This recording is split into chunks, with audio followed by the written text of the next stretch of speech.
Hey, what's going on, everybody? Welcome to Tone Talk with Mark Uzansky and Dave Friedman. We've got some awesome guests tonight. Dave, how are you? And tell us who we got for our guests. I've been better, but we won't get into that. But nothing physically, just stress, drama. Yeah. Hi, guys. How are you? Hey, great. how's it How are going? you? How are those pedals, Sean? What, these old chestnuts? Yeah. They're killer, man. I've just been doing the performance content on the Dirty Shirley. Yeah. And that's a great pedal. What are you using it into? Like I'm gonna tell you. No, I'll find out eventually. yeah, I know, right? No, I generally will use my super clean amp. So for this one, I'm using the Sir Bella. Oh, cool. And just running it super clean. Mm-hmm. You know, so it's all pedal, and it's killing, man. It sounds great. Yeah. Good. Yeah, super dialable EQ. It's got just the right amount of, especially in there's the tight switch. Yeah. There's like a little more sag, even though obviously the tight switch does what it does, but when it's not in that position and things get a little bigger and more spread out, there's a little bit more of almost a kind of a sag or compression there that I was feeling. I was really digging. I mean, it's good. Yeah, it's been a lot of fun. Yeah, that tight switch is sort of like as you boost the mids a lot, the mids are really broad, if you've noticed, and it can get a little much at times. So that tight switch is to kind of tame that a little bit, but. Hey, you can dial it any which way. There's a bunch of ways you can dial it in. So yeah, that's the thing. I would say with that pedal, it's kind of just like your amp. It's like pretty much start at 12 o'clock is what I did with it, and then just started kind of moving from there. But yeah, that's a great box. And of course the Buxom I haven't recorded yet. I did play it, and it's really impressive for a boost box. What I like, the thing I like is it's the sweep on the tight is really cool. That's about all I would need, but the fact that there is a 3-band EQ there that's bypassable that you can choose, it's really stuff, cool. Man. Just so you know, because I didn't get a chance to talk to you, and I'm sure Rob doesn't relay this information. The treble knob is a boost or cut on it. Okay, that's why it's indented. So that's why it's indented in the middle, which is flat, and the other two EQs are boosts only. So at 0, it's flat. Okay, cool. So the treble at half and the other two at 0 would be flat. You kick that EQ switch in and out, you won't hear anything. And then you can just go from there. It's like, what do I want to do with it? It can be a treble booster. Right. Could be a mid booster. Could be a more mids, less highs. Could be. Or it could be that total just change. It could be, you could use it as a preamp for an acoustic guitar. Right. You could use it into a DI for bass. Yeah. Give me some ideas here. It's hilarious. No, man, I was kicking myself because I did the bass pass for this. And then, the bass sounded great. And what I'll usually do, because I don't care and I need all the help I can get, is I'll usually add like a Sans amp or something to it. And right after I got finished, I was like, yeah, that sounds all right. And I looked over at the boost pedal. I was like, what? Why didn't I use that? It was sitting right there. So I'll use it, when I actually do the demo for this guy, I'll make sure that I point out that I used it for bass as well. Yeah, you could try it like even into a DI or anything, for the bass and see what it does. Actually, I haven't really played with a bass much, a little bit, and it was like, wow, that's cool. Yeah, right on. Yeah, because I pretty much, like I said, I'm not really a bass player, so I just run straight into the Chandler most of the time, and then I'll just do some sort of whatever to fix my horrific playing. I'm sure it's awful, right? Yeah. Or you can put it in the loop of your amp too. I mean, for like a volume tone change too. Yeah. Well, and for the guy that just really does want to completely change the character, that really does want that, I would think that 3-band EQ would be pretty stellar, where they're just really wanting to just change everything. If you take your Dirty Shirley amp and set that switch, the gain structure switch in the lowest gain in the middle, and get the gain up around 5 or 6 or something, where it's just a little crunchy. That thing, if you hit the front end of it, you can make that amp a whole totally different thing. You could make it a much tighter, more heavier amp if you wanted to, or more of the same. Just depends on how you tighten it up. It sounds particularly good with the Shirley like that, though. Mm-hmm. I mean, you could boost the treble to 10, and never gets really harsh. It like just gets right and tight, sort of. And, right. I explain it to people. I go, you want to make your classic amp sound more hard rock? Okay, well, you can do that. You want to take your somewhat hard rock amp and want to make it more metal? Well, you could do that. You want to just boost the same tone just with a little shaping? You can do that. Pretty much does anything. Yeah, that's great, man. Well, I'm going to stay on. And just to clarify who we have on the show first, we've got Shawn Tubbs. Now we jumped into it, didn't we? Yeah, we jumped, man. We got Shawn Tubbs, and we also have Chris Van Tassel. So Shawn, awesome guitar player, musician. You play with Carrie Underwood and do all kinds of great stuff, and we'll get into that. And Chris Van Tassel from JRAD Audio Design. Chris, how are you? Hey guys, I'm great. How are you? You look all chill in that nice background there and room of amps and guitars. It's a whole new shade for me. Less embarrassing. No, it's a good look, man. I like it. Well, compared to the last one, I would say anything's a good look. It's Dave, a step up. Yeah, Dave, you didn't see the last one. I did another one of these things and didn't even think about it, but we had mirrors on the back of the wall. We had ripped them off, and so it was like these big black glue splotches all over the wall, and there was boxes and like a cartman in the background. I looked like the biggest slob ever. It was nice and embarrassing. And then Steve Stevens had like neon lights and amplifiers everywhere. Yeah. Actually, I think I'm gonna move rooms next time I do it too. So yeah, that looks cool. A little more picturesque instead of the crappy shop, you know. Some people, I've heard from people who say that they actually like the little sneak peek into, your workshop. The mess that is. Yeah, and they see what's going on behind the scenes, So, but that's cool. I really appreciate both of you guys coming on the show. It's Chris, I saw you at Summer NAMM, which was cool. How was Summer NAMM for you? It was pretty good. It was, it was what we expected. It's usually a slow show, because you don't want to spend all that money to go to those shows and not do business. But at the same time, when I live here, it becomes a social event. So, right. If I don't succeed, it's partially my fault and Sean's. What did I do? Now, Shawn, were you there too? Because I didn't see you. No, man. I need to start dragging my butt to those shows. It's just, I think for me, because I did so much of it back when I worked for Mesa Boogie and all the way back to the Lab Sound days. Right. I kind of burnt out, man. So I'm finally getting to the point now where I can kind of go and hang out and just know that it's okay. It's like I don't have to, do anything necessarily. So yeah, I didn't go to this one. I'll probably be at the LA one. I'll figure out a way to drag my butt out there and hang out because I need to do it. It's fun. For sure. Come on by. Yeah. Oh, I will, man. We have a huge booth. Right on. I love that sound room is crazy. Yeah, you can hide in the sound room. Yeah, well, that's the thing because last time I was just watching the stuff online and I was like, man, Dave's got like a big closed off sound room. That's kind of cool. It's like really big. Yeah, you can just kind of hang out in there. It's like 20 by 20 or something.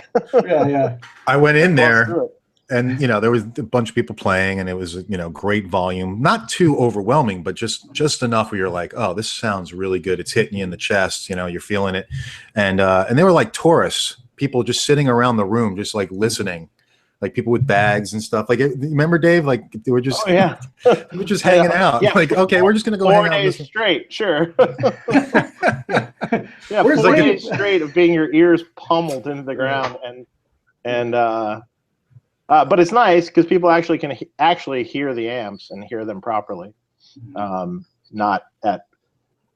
Nashville there, man, the show this year, it was just like, I literally had mice couldn't hear how the amps, they were so like quiet, so unbelievably quiet, and they still were complaining. Did you have that problem, Chris? Oh yeah. Yeah. And it's terrible here. Like really bad, like particularly awful. Yeah, and for such a small show, you'd think they'd let it loose a little bit because they want to build that show up. And I know last year, I think it was Little Walter amps just packed their stuff up and left. They were so pissed, said they'd never do it again. Yeah, so, and we were being respectful and reasonable because I knew going in that's the way it was going to be. but I was surprised how horrible it actually was. Yeah. After a while, I started telling people, I go, well, here are the amps, but you really can't hear them because they're going to tell us to turn them off. Yeah. Or turn them down. It is true. Yeah. So are you, I mean, Dave, I mean, you're still considering possibly bringing like maybe that aux box or something that you... I'm going to do something else next year. I don't know how. If I'm going to do it next year.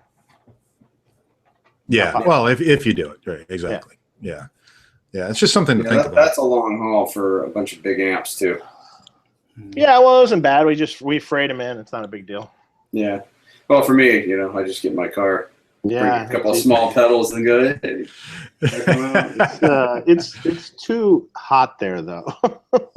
Yeah. It's too humid. It wasn't that bad, though.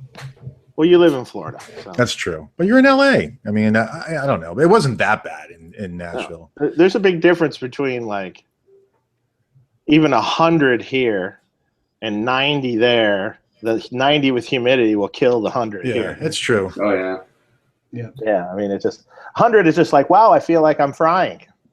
Yeah.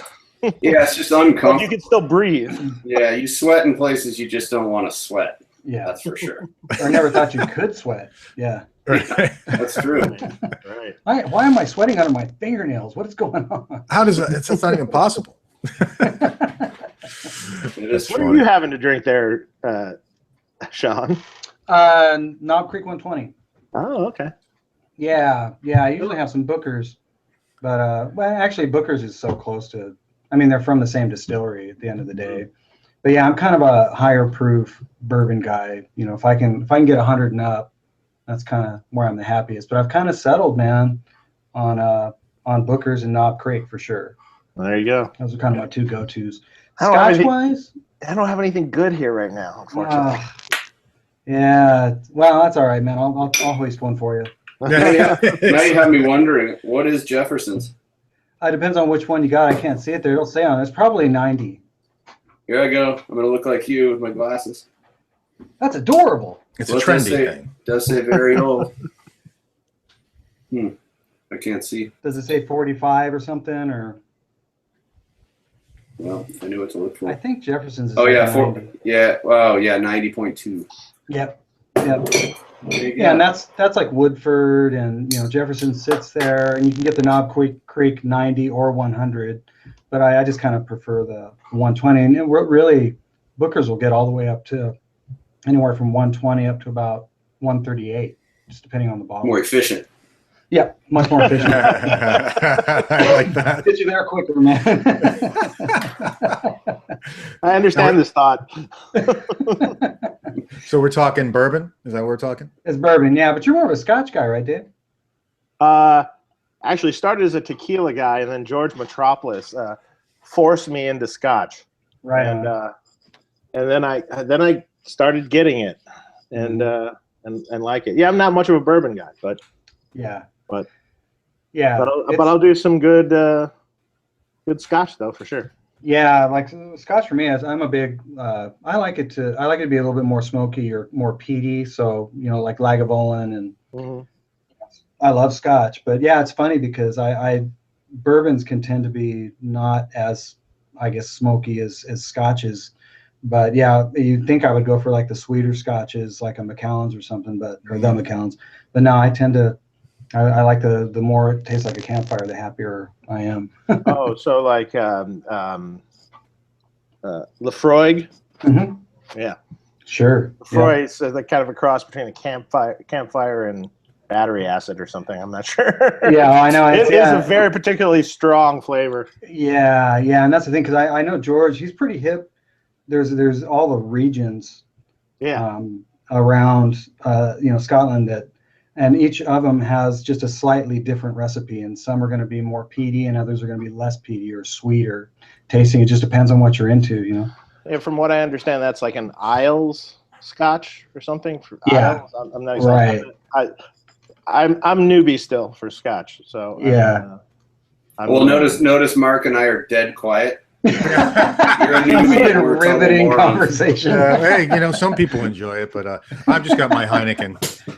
I'm going to refer to him. I'm going to tell my kid tomorrow when he's acting up, you're being a little peaty. He's not going to know me. It reminds me of the Little Rascals. That's Yeah. Right. That's true. Mark, we might need to school you though on beer. If you're Why, drinking Heineken's bad. not really. What do I need? Like an IPA? Not the best choice, maybe, but I guess. Yeah. I don't know. I just grabbed it. What can I tell you? Mark, next time show up with a bottle of Boone's Farm and just try to play it off as awesome. Yes. Pour it over some ice and just kind of swirl. no, we get some box wine, some box rosé, Yeah. in the fridge. Get Or a like little fridge behind you with a bunch of box wine. It'd be a good look. That's a good look. Yeah. It would It's be your cheap. selection. Yeah. I only spent $5 for all of that. I'll be throwing up in about 15 minutes. You're going to spend more on aspirin. Right. Yeah, true. Back in high school, we used to drink MD 2020, Mad Dog. Oof, jeez. That's disgusting. Oh, how about too, like peach schnapps? Yes. Oh. Peach schnapps and Oh, yeah. 7 Up or Peppermint something, or peach shop and Sprite. Oh. Yes. Come on, everyone did that. Yes. Oh, yeah. That was like the only thing that your parents had in the liquor cabinet. It was like Yeah, peach I schnapps. remember. Friends getting drunk at my house and then jumping off. They had this deck, had this like walkway around the back of my house that overlooked a pool, and they were standing on top of the railing around it and then jumping 5 feet out into the big pool. And I'm just looking back on that, going, "Oh my god!" Yeah. Thank Back God then no it one was totally died. okay. Right. It could have been a horror scene. Oh, it could have been totally death. Yeah. Horrible. It's crazy. So let's talk gear. Let's talk gear because I think that's what we're here for. Oh. Maybe while we're drinking. So, Chris, JRAD audio pedals. I need to grab the ones that I've got sitting over here. I took them off my pedal board. I was going to show some of the pedals, but you guys make some great pedals. Really great stuff. Absolutely. Yeah, I mean, really, really great stuff. I've got the Archer. I've got the Archer Icon, and the God. Now I'm drawing a blank on the reverb pedal.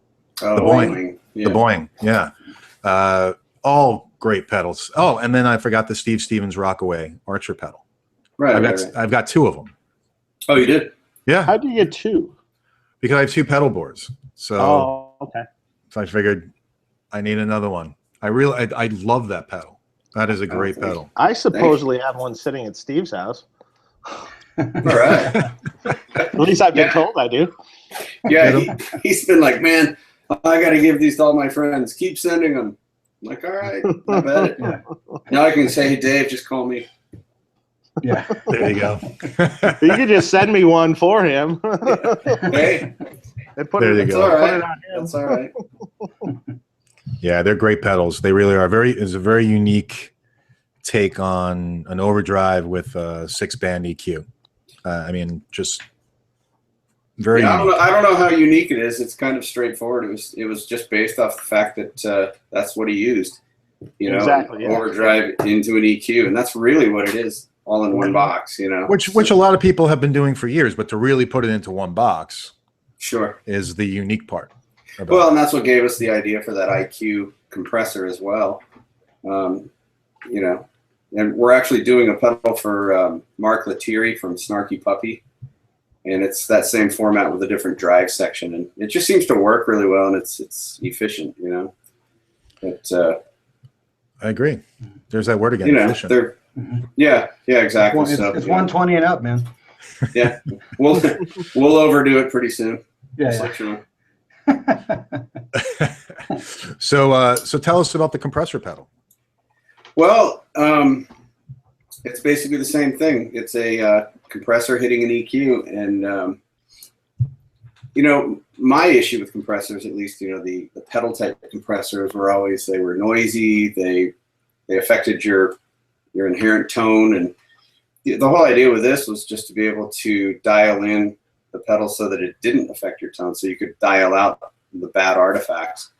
And I'm not a big compression guy, so all the Nashville guys here are the experts. So I was able to really, get their input on this, and it turned out to be a really subtle It almost turned out to be an EQ where you could add a little bit of sag and feel. It doesn't like squish over the top, and it doesn't get noisy like Dynacomps, and it just gives you the ability to EQ out or in whatever sound you want. So we didn't really know what we were going for until it was built, and then we kind of said, oh, that's kind of what it does. That's pretty cool. So well, and that pedal's really ideal in front of an overdrive pedal, because it does it, and it will create a little bit of gain even just by pumping mids on the EQ of the actual compressor. Sure. And that does create a whole new feel. I mean, guitar players are so sympathetic and really like feel driven. Everything has to feel right. And there's certain elements of that compressor that I really appreciated as you started using the EQ. And plus you can revoice things. If you turn on your gain box and you're pushing it a little bit harder, but now you've got some top end that's kind of spiking out at you, you can grab that a little bit on the compressor. And yeah, it's really good in front of overdrive boxes, just something to stack, Sure. Yeah, really good. I appreciate that. Yeah, so, it's just kind of getting out there. I haven't really heard too much feedback on it, but I like using it. It's a fun pedal to play. That's the thing that I always go for at the end of the day is, EQ is EQ. We all kind of hit the mark for the most part, but it's got to feel really good.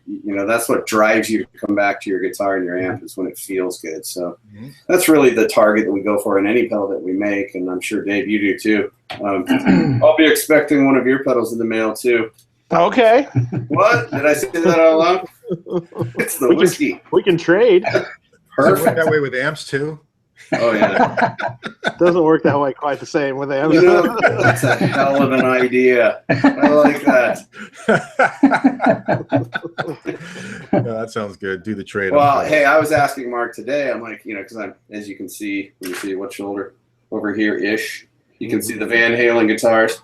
Yeah. So big fan. I was asking Mark which of your amps. Well, let me back up. I'm going to tell the story. It's not the whiskey talking. So,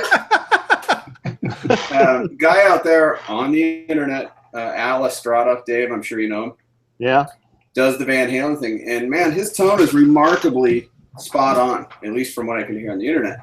And I had asked him one day how he got his tone. And, sadly to say, he said he sent his amp to you and you modded it. And then he's using all the same crap Eddie used in front of it. And I'm like, oh, okay, so there's no cheap way to get it done. And there's no ear-piercing way or non-ear-piercing way to get it done. So I'm like, man, which of Dave's amps sounds like that? And Mark suggested just the Brown Eye was the closest. The B100 for sure. Yeah. Or there's a new amp coming. Oh well, we may as well talk about it now. Hear what happens? There's a new amp called the BE50 Deluxe. Okay. So it's a you tell me that now. You tell me that now. Well, I'm just kidding. Go ahead. And to the end of the year, it'll be a Sweetwater exclusive, and then at the end of the year, that's off the table. But in Europe and everywhere else, it'll be available. And it's called the BE50 Deluxe. Mm-hmm. And is it going for that Van Halen? You know what? No, it's maybe even a highly more idealized BE100 in a 50-watt format. Okay. Different clean channel, different high gain channel, which is a little more suited towards that unchained sort of thing, that kind of thing. Sure. And it's got a lot of tweakability, so you can do a lot with it. So you'll see it soon. I'll post a picture as soon as I actually have a picture. Oh, okay. I'll give you my address. Send that right over. And with the pedal. Yeah, perfect. Straight up trade. Every pedal we've ever made. 10 of them. Now, Sean's been to my house. He knows the disease that I have, and I do not have it just by what I'm saying. Yeah, I know, and I do not. Well, it's funny because I lived in San Diego for years and was in LA all the time. But you and I had never met. Ran somewhat in the same circles, knew the same people, and had never met. And where I first really started hearing about you is I moved to Texas and became pretty good friends with Dave King from Naylor. Oh, yeah. And he told me how you were the one that designed the, I guess, the switchable side of the dual drive. Dual 60, yeah. Yeah. So that's how I started hearing about Friedman stuff originally. I don't know how far along you were as, Friedman as a product at that time. Not at all, really. Yeah. You were modding amps and doing your thing, but Naylors have always been my favorite amp, and it's a great amp. So yeah, it really is, and you can see the one over my shoulder. That's an original Detroit one that I found online, and then I have a couple of others around here. But the Bletchley over here is Danny Russell, which I'm sure you know him as well. Yeah. So which one is that? That's the Bomber 50, and then somewhere over here is that Belchfire 45. So the Bomber is based more on the standard Naylor, I think. Am I correct in saying that? Yeah, if I were to describe it to somebody, it's kind of like that MK2 Marshall right there. It's like a Naylor, and that MK2 had a kid. Right. Well, it's probably more. Same. Yeah, I've just seen some pictures. I've never had the chance to hear it. Yeah, great amps. Have you had much dealings with Danny? Oh yeah. I'll just leave it there. Okay. Yeah. No, that's 1,000 words. I mean, I like him. He designs a great amp. He's an interesting character, isn't he? He very much so. But he builds a great amp. I'll give him credit. Oh yeah, he's really good at what he does. Yep. Yeah.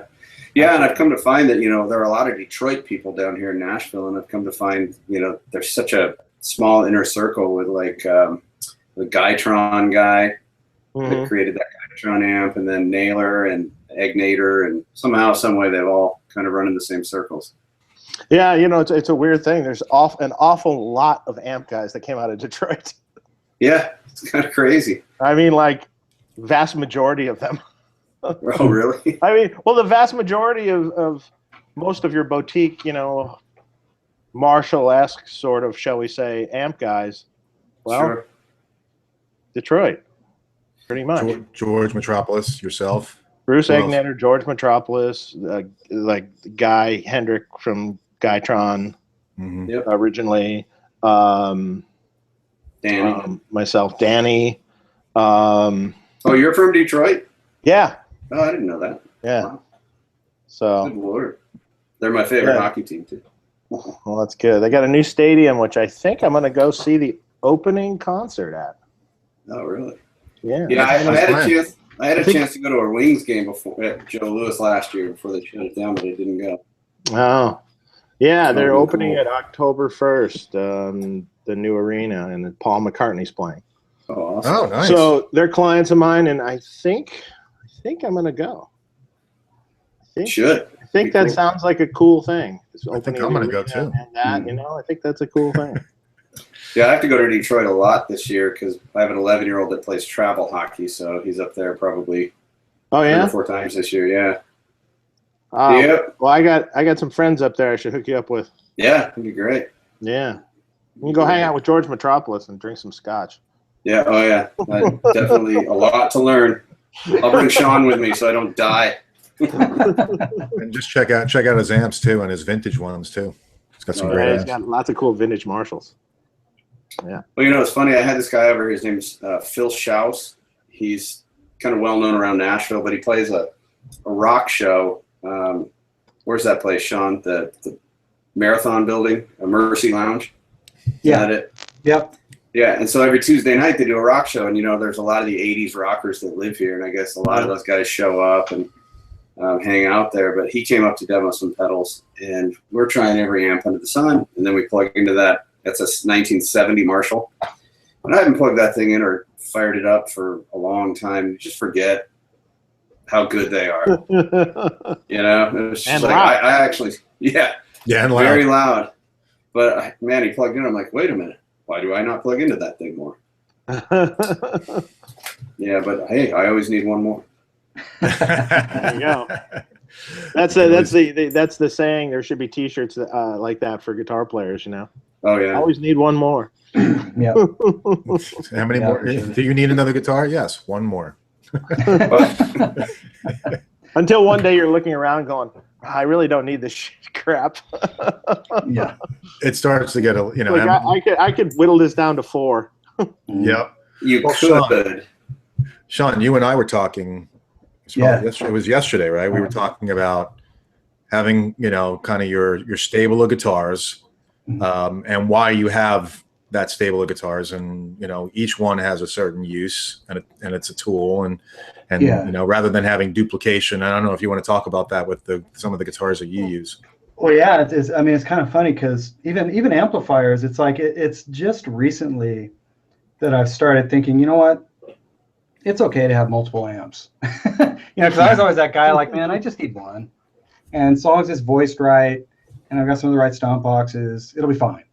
And it's I guess I'm just kind of changing in perspective. It's because I'm not a big collector of equipment, and that's what we were talking about, Mark. I like, like the dirty shirt. It's like you can't see it, but the dirty shirt. That's for me. That made sense because that's my crunch amp. That's the amp when I'm on a session.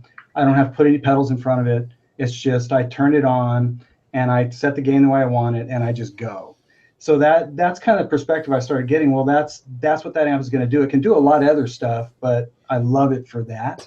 And then same thing with like my D13, my FTR 37. I've had that for 15 years, and nice. And that one's always kind of been the amp that just loves pedals. I call it my K amp. It's like, can you do this? Okay. Well, what if I plug this in you? Okay. So it's just been that kind of amplifier. It's been absolutely fabulous. But it's got a definite, Freddie's got like a very signature thing that he does where it's like you can't just go, oh, well, that's a deluxe. Well, not really. I mean, there's a deluxe thing there, but no, there's way more happening. So, I mean, there's that. So I use that as kind of my sometimes pedals, but more my semi-broken clean tone amp.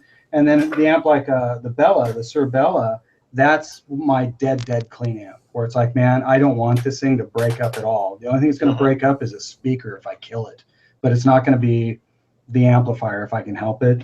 So that's the thing. It's like I'm kind of, and it really does relate to guitars because I've got a few, but at the end of the day, it's like, that's why I was talking to you about, Mark. It's like what I need. Because I'm not one of those guys that sees a guitar like a Stratocaster and goes, oh, I wonder if that Strat is better than my Strat. It's like, no, the Strat I have, I love. So like, well, that's a good example. Like my Stratocasters, let me keep from clotheslining myself. Like this guy, this is like my, it's a 3 single coil Strat, and it's kind of my vintage feel. It's a 10-inch radius. So it's, it's not super vintage, but it's got like a vintage feel to it. 3 single coils, done. And then I've vintage got trem. Yeah, vintage trem. And then, I do a lot of. In any way? It's a little P, yeah. But I do. But and I do a lot of tweaks on them to get them so that the trems will work right with the springs, and there's all kinds of tricks you can do. But like, yeah, that's my 3 single coil Strat. I don't need, because I saw another cool 3 single coil Strat. It's like I don't all of a sudden need that one. It's like, no, I got this one. The other LSL that people have probably seen is my where the hell did that go? Oh, right in front of you. Yeah. Oh, I almost hit the fan with it. That was I've done that before. I hate that. It's the worst feeling ever. Yeah. So like this one, same thing, vintage feel, vintage radius, vintage bridge, but Filtertron in the back. So once again, like, yeah, that's my sound. It's like I really love that sound. So when I was discussing guitars with Lance at LSL, that was the thing. It's like I need another 3 single coil Strat, like I need a hole in the head. But this configuration is just really unique and cool, and this thing's been killer. And then the other Strat, because I'm just making the point, like it's like Stratocasters. I'm not just like collecting Strats. It's like this one is my humbucker Strat. Your humbucker Strat. Yeah. It's humbucker in the back, 2 poles, a little bit more modern, but not overly modern, because I'm not crazy into the modern thing. And then there's different pickups. Like the black Strat has lollers. This guy's got the Landau pickups, and then this one's actually got Lance's pickups, except for the Filtertron in the back as a TV Jones Classic.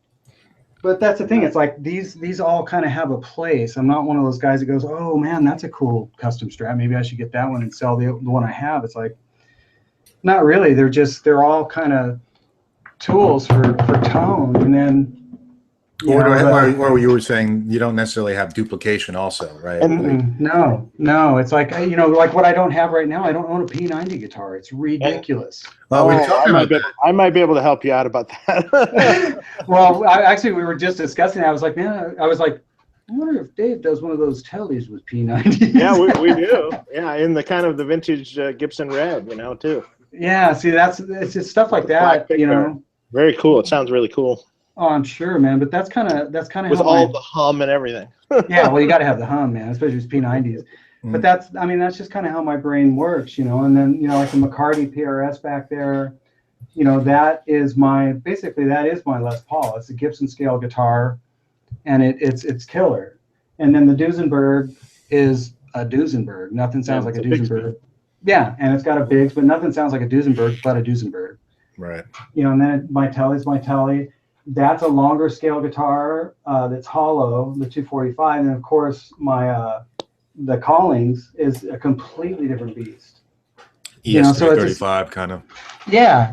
It's just, but it's not like anything else I have on my wall. And then the reason I fell in love with the PRS Grissom is I'm a Dave Grissom fan for sure, but I just loved those pickups because they just had this kind of magical, I don't know what this is, but this is different and I really like it. And that guitar is crazy resonant, and the scale on it, I don't feel like I'm playing like spiderwebs when I play it, even though it's a 10 gauge set. So that's kind of the thing. It's like guitars, it's like we all love to collect them, and they're beautiful, but at the end of the day, I always just kind of have that perspective of, well, do I need that? I kind of don't need it. So for me, like my perspective right now is, I don't own a P90 guitar. That's kind of crazy. And that actually is a tone I could definitely use, especially on sessions. Yeah. Let me see what I can do. With all those guitars, you should think about getting into the music business. I thought about doing it for a living, man. And it's so funny, man, because I didn't mean for this room to end up looking like a guitar shop. It's just I ran out of floor space. I wanted to keep everything just in boats on the floor, but it's like the second you try to set up some cameras to do a video and you knock over half your guitars trying to you figure out you got to get them up off the floor. Yeah, it just looks. And then eventually you realize you need a bigger house. Yeah, well, and then there's that. Yeah. Well, I keep telling my wife, it's like, well, I just need more diffusers. They're sound diffusers. It's fixing the reflections. Right. It looks good. It's very decorative. Yeah, it's a checkerboard concept, which is king me. God, that was lame. That was really I thought it was funny, actually. Oh, that's funny, man. I like how you said that as you were holding a whiskey. King me. Oh, brother. So, Dave, we actually had a question for you. Someone wanted to know about that rack that's behind you. Oh, that's secret. No, I should turn it around. Actually, in fact, I'll turn it around. Yeah, I want to see the artwork, man. You're turning it around so we can't see, or you're turning it around so we can't see? That's Steve Vai's refrigerator. Oh, okay. So it's a little nicer view. Hey, nice rack. Can you see that? That's very nice. Here, I'm gonna put you on camera there. That's a serious rack. It stays in a studio, obviously. Are those the old? Is that a couple old Boss guys up there? Old Korg STDs. Okay, nice. Really cool things. A couple Korg STDs. That old PV Valverb thing. Mm-hmm. Remember those? Oh yeah. Couple Boss RPS 10s. Mm-hmm. Oh yeah. And then every conceivable other thing you can think of. What's the whole thing in the middle there, though? That's all the switchers. Oh wow. So we have 6 switchers that are full. Wow. So And then all the bottom on the rest of that stuff is all pedals down there, right? 18-inch drawer, every drawer full of pedals. Good Lord. I've been in that Nine drawers. That's Wow. crazy. I've been collecting rack gear lately. People are calling me crazy. You remember those ATC preamps? ATC. Oh, maybe. Yeah, they were like a digital front end, but two-based rack mount thing. They didn't make very many of them, but I think it was like the guy from Hafler that created it years ago. Oh, Man, I found one for $100, and it sounds amazing. Yeah, and then I bought one of those JMP ones, Marshall preamp, and then I've got the ADA and all that stuff. Well, I'm a big fan of like older outboard gear too, like the really old stuff, the good stuff, because frankly, just nothing sounds that good anymore. Yeah, nothing. I mean, you can't. An old Lexicon PCM 42 delay is just like there's nothing at all that sounds like that. It just doesn't. Yeah. You play it once and you're like, oh man, I really do have to buy this for $1,000, don't I? Yeah. Yeah, and that rack gear was just so efficient in every way. Like I even bought that big Marshall power amp one day. If we do another show, you're going to see it right there, full on 80s rig. Nice. But you play next time. No. If we have children on the show and me, then I'll look pretty good. But okay. Not with you guys. It's not what I heard, but okay. Well, there you go. What were you going to say, Dave? Yeah, I've been on a kick lately. I bought a couple of them actually. Is these old ADA 2FX units that were produced in mid '80s. I remember those. I don't remember those. It was a multi-effect unit. The delay in it just sounds incredible, but then it has a chorus and like a flange also in it, single rack space. And I had bought one accidentally without the foot controller, but you really need the foot controller You need the foot controller, exactly. There's circuitry in the foot controller that you need in order to switch between anything. So then I saw another one recently. I've been looking for a foot controller. Can't find it anywhere. And, that's the same with that Marshall JMP1. And I found finally another unit for $180 that I just bought with a foot controller. So now I got two of them. I've never even heard of that unit. You know, it sounds really, really, really good. Cool unit. Delay sounds great. A guitarist of mine had it. He had one. Yeah, really. It's particularly good sounding. And he ran it in stereo. Great. Thanks for that. Now I'm going to be stuck searching and searching. Yeah, and the chorus and the flange are great. It's like an ADA flange in it, basically. So that was cool. The chorus is pretty good. What was it? It was ADA. What was it called? 2FX. 2FX. 2FX, yeah. You can find them. They have them on Reverb or whatever. You just got to look for one with a foot controller. Dave, do you find it easy to name your new products? I can tell you there's a whole host of names that we haven't used. I bet. That people have come up for with us, Has anybody asked, what does that mean? Well, there was someone just told me recently, Nasty and Nancy. I've heard lots of them. There is coming up with new names. There's a subtlety about it that you need to adhere to. You can't go too blatant. You just have to touch on it a little bit. Really, Harry Brown-Eyed. That's an old amp. Man. Okay. And you know what? Here's the honest thing. You know how that came about is one of my guys that was working for me at the time, when I first did this mod or something, he said, "Why don't you call it the Brown Eye?" Right?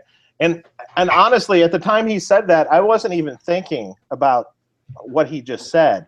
I was thinking in my head, the brown sound kind of thing. Like I was like, oh yeah, wasn't even thinking about it until later. It's like, oh shit. Oh really? So you named the amp and you didn't even give it any thought to that? That's what I didn't give any thought to that whatsoever. But then when we were doing the other channel of it, then that was thought. Well, what do you call it? Well, it's more gain. I don't know. You know, it's got more hair on it. Yeah. You know, the funny is, for all the flack I get for some of these names, man, it's great because boy, they talk about it for long threads. Oh yeah. About how much they're disgusted by it and this and that. And I'm like going, okay, keep talking. Yeah, it's exactly right. Thread on Friedman amps. Great. Yeah, And it's not like none of this has ever been done before. I mean, like Big Muff Pie, come on, that's been around forever. Yeah. You know, way back, Swollen Pickle, and you know, all the way huge Sure. names and all That's this. true. Come on, give me a break. As long as they're memorable, right? Yeah. Like you can't call your new product the turd. It's memorable, but probably not going to come across very well. No, probably not, right? Yeah. Yeah, we had Brian Wampler on, and he was talking about how his next release was going to be the fart pedal. Yeah. So he said, if there's a market for it, you know. No, I'm just kidding. But I find that to be the hardest part because you try not to be too contrived. You try not to be, you know, moronic, but it's just impossible. I just try to go for something that is memorable, short and sweet and memorable. Yeah, and you know, and sometimes if it rings off the tongue right, you just like, yeah, that's great. Yeah, yeah. I think our most what are they going to think of that name? Yeah, I think the Dude was my favorite name of all of them, just because. Oh, that's a great one. You know, Yeah. That's a good one. The rest aren't very creative, but Yeah, but it's Lebowski, man. Lebowski Yeah. Come on. we wanted to design that thing and have all the Big Lebowski sayings all over. And I talked to a guy who he created like a T-shirt line, and he had references to his characters very similar to, you know, the Hulk or whatever. And the guy ended up getting sued for like $100,000. And I kind of learned from this guy, don't even mess with it. Wait a minute, though. He got sued for $100,000, or Yeah. wouldn't they send him a cease and desist letter first? No, they went right after him. He has this big story about it. I'm like, man, I just don't even want to take the chance. That seems interesting. I don't. Well, did he make a lot of money like off the thing and before they caught him? Is that why they went after him so hard? Or? Yeah, he was doing really well, and you know, it was just loosely, you know, similar to the characters from like you know, and some of the famous cartoon or animated characters. And yeah, they'll go after you hard. Shit, every time we name a pedal, I then go online and go, you know, plug that name in pedal, you know, with pedal to see. And Oh sure yeah, enough, man, we have to do that too.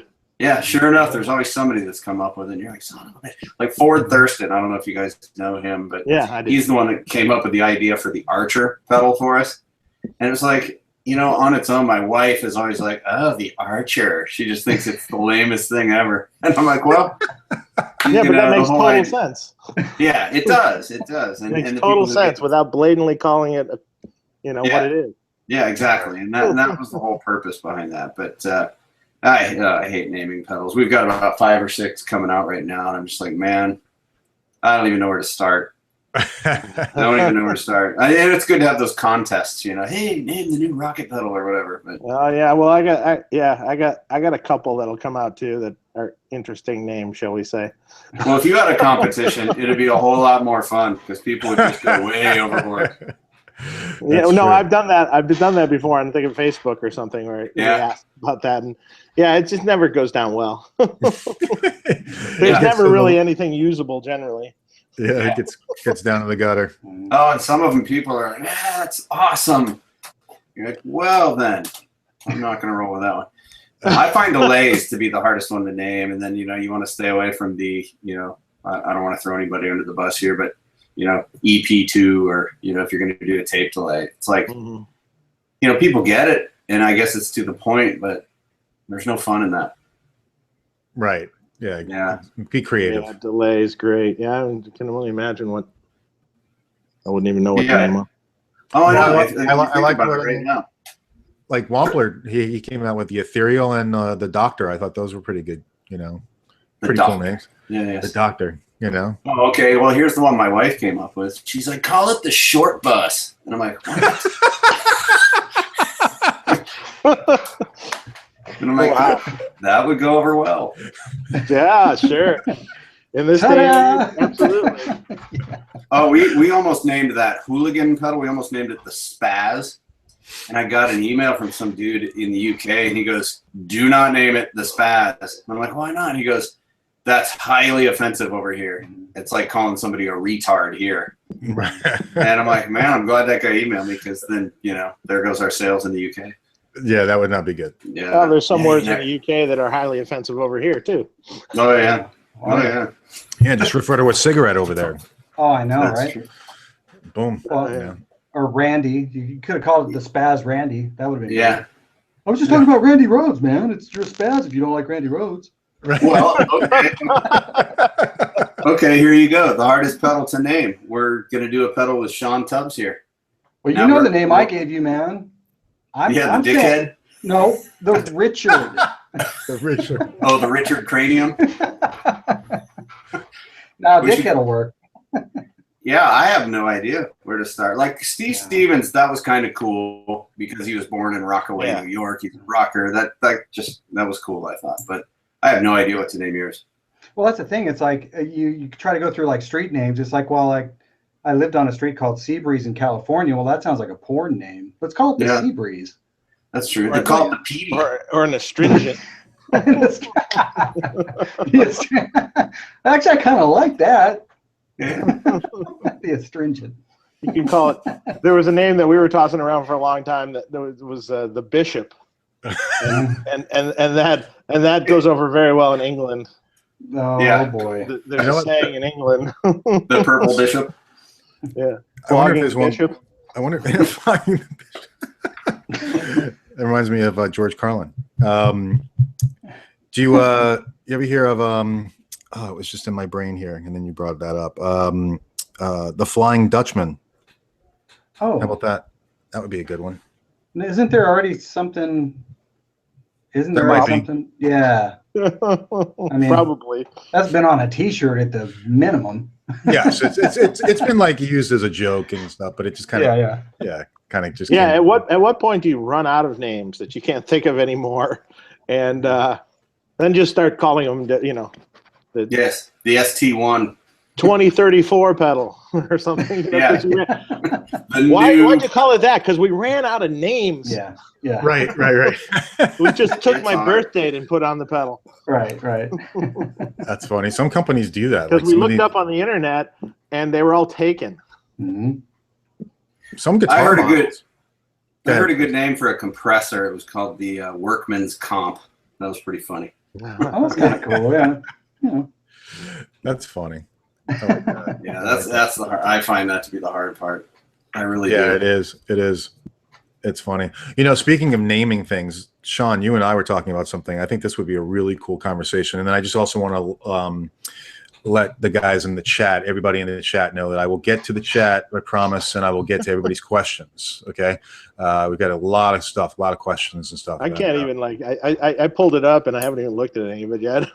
Yeah, there's a lot of stuff. Sorry, there, so guys. it's great. No, we're having a great talk. So one of the conversations that I had with Shawn last night was we were talking about Fractal and Kemper and these systems, and yes, but where the conversation went, and we can decide to talk about this or we can go in a different direction, but was about how amp manufacturers such as yourself, Dave, and even if this affects from a pedal perspective in some cases with Kemper, where they're modeling or profiling amps on their systems and they're calling it the Friedman, spelling it Freedman, or whatever.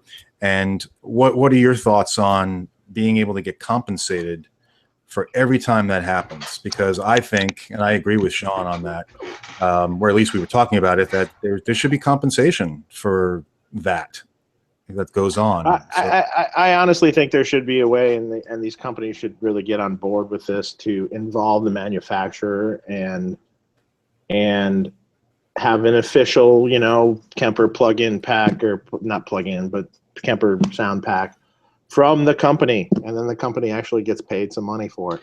Yeah, well, that was the point I was kind of thinking of, Dave. Was it almost seems like you're best off to be more proactive as a manufacturer, be it pedals or amps, to where you literally, because it's just headed that way. We're not going to escape it, where you can literally approach them and say, look, let's do a licensing thing where I make sure that these models, I sign off on them.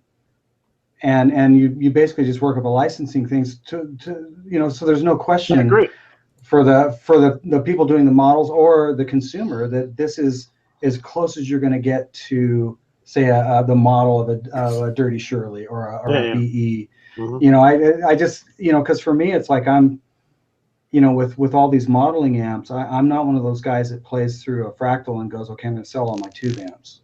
And we can take that. That's a different conversation, because that's within certain parameters. Those things are stellar, and Mark and I have talked about that. But at the end of the day, it's like it's really headed that way, and I don't think any of us are going to escape it. So why not kind of take advantage of it and just be proactive and just work? And there's always, I agree. I agree, but so far that answer has been no. Well, I have to say, as a consumer, if I'm going to buy stuff for Fractal or a Kemper, if Dave Friedman says, yes, these are legit, these sound right, I'm endorsing these, I'm going to buy them. I bet you they sell more anyway to offset what they pay for licensing. Mm-hmm. Without a doubt. I would agree. Yeah. I mean, yeah. Well, it always boils down to it's money. A little. I understand the thought of all this, and in general, it's a little just sad. Yeah, that's true. It's a little sad in the whole thought of it. It's a little sad. But it reminds me of Napster. I mean, it reminds me of. It is theft in a way. It's theft. It is, and when it's so rampant on, and even though on every platform that I've seen, Positive Grid, through Bias, the Bias Head or Kemper or the Fractal, no matter what, they've got the Friedman patches in there, and they've got the Marshall patch, and they've got, but whatever code name that they use for it, it's still pretty obvious that's what it is, and it is shitty. It's just stealing. And the only way you can really sell that product is to convince people, because you're not going to convince guys like me that are old salty farts that love valves. But you convince people that, look, you don't need all those amps anymore because we've got them all in this box. And it's like, yeah. But that is the marketing. Unfortunately, you're because that sounds just like a Plexi. It's like, when did you play a Plexi? Yeah. Have you ever played a Plexi? Generally speaking, if you get them in the room with the box and the real thing, and I've seen it happen here at the shop, and yeah, sure, the axe sounds cool, sounds good, and then they play the real thing, and then they go, oh. It's funny because it's like a dawn it runs over them. Oh. Yeah. I always tell the story to people because I'm like a hi-fi junkie, as Shawn knows, and people are always asking me, well, what's really the difference between vinyl and CD? And I always say it's, the human body naturally resonates to vibration, right? And you got a needle going through the groove of a record. It's something that you feel that you can't necessarily define. You just feel it. Whereas a CD is a laser reading zeros and ones. I kind of equate that to what it's like to play through a Fractal or a Kemper versus, a Dirty Shirley in the room. You just don't get that feel, that vibration that you. Yeah, very much the vinyl versus the CD thing. Right. Well, and even vinyl MP3. Yeah. Exactly. Well, that's the whole thing. I was talking to my wife about that. I was saying this whole thing is like trying to convince our kids that an MP3 sounds like crap. Well, they've never heard vinyl. They've never heard a full res digital anything. They've heard MP3s. So to them, it sounds great. And at the end of the day, it's like, I don't want this to be a crap fest all over these modeling amps, because they have their place. They absolutely do. Like for me, it's like, I'm not endorsed by Fractal. The reason I ended up using Fractals is because I was within the gig parameters on a Carrie Underwood tour. Here's what you've got. You've got a stage that's in the round that takes up a hockey ring. Mm-hmm. In the middle of that stage is a riser that goes up and down. And then around that riser is 4 more risers that go up and down independently, 6 feet down up to 15 feet up, and all of them turn. Everything rotates and turns. And then when you go out to the edges of those stages, you've got 2 more risers that go up and down. So guess what? No pedal boards. This ain't going to happen. Wow. So that's where Kemper amps, and for me, fractals are absolutely genius because they don't sound horrible at all.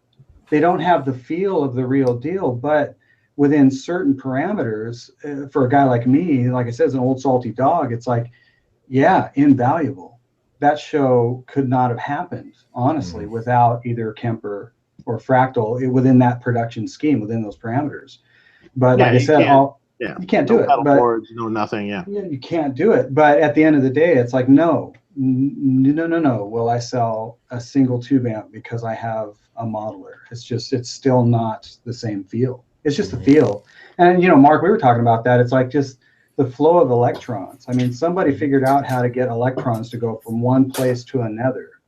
Well, those things are it's kind of part of nature. They why does lightning strike? We don't have any control over that.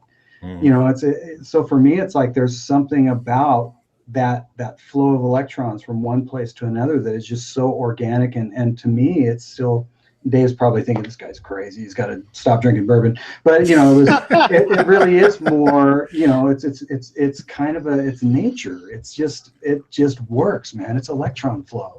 And here's the thing too: is we had done a bunch of shows on the fractals. Everything sounded great, but every once in a while we had to do one-offs where the fractals had to go one direction, and we needed to use just backline stuff. So my answer to that was, and I used the Friedman once, and I actually used the Sir as well. I showed up with that and the Torpedo Live because I didn't want to mess with cabs. And man, my monitor engineer, Cam Beachley's got killer ears, and instantly he came over and said, "There's actual glass happening here, isn't it?" Yeah, and I was like, "Yeah, it's right there. Those are tubes, man." Even though we're going into an IR, we still just ran through a bunch of glass into that IR, and there's just a difference. Yeah. Yeah. Well, that's a reasonably good solution for for that kind of thing. So well, and here's the thing with fractals too. A guy like me out on the road, if I got to play an arena one night, and then the next day I got to show up and do Good Morning America. If we show up with the fractal rig, guess what?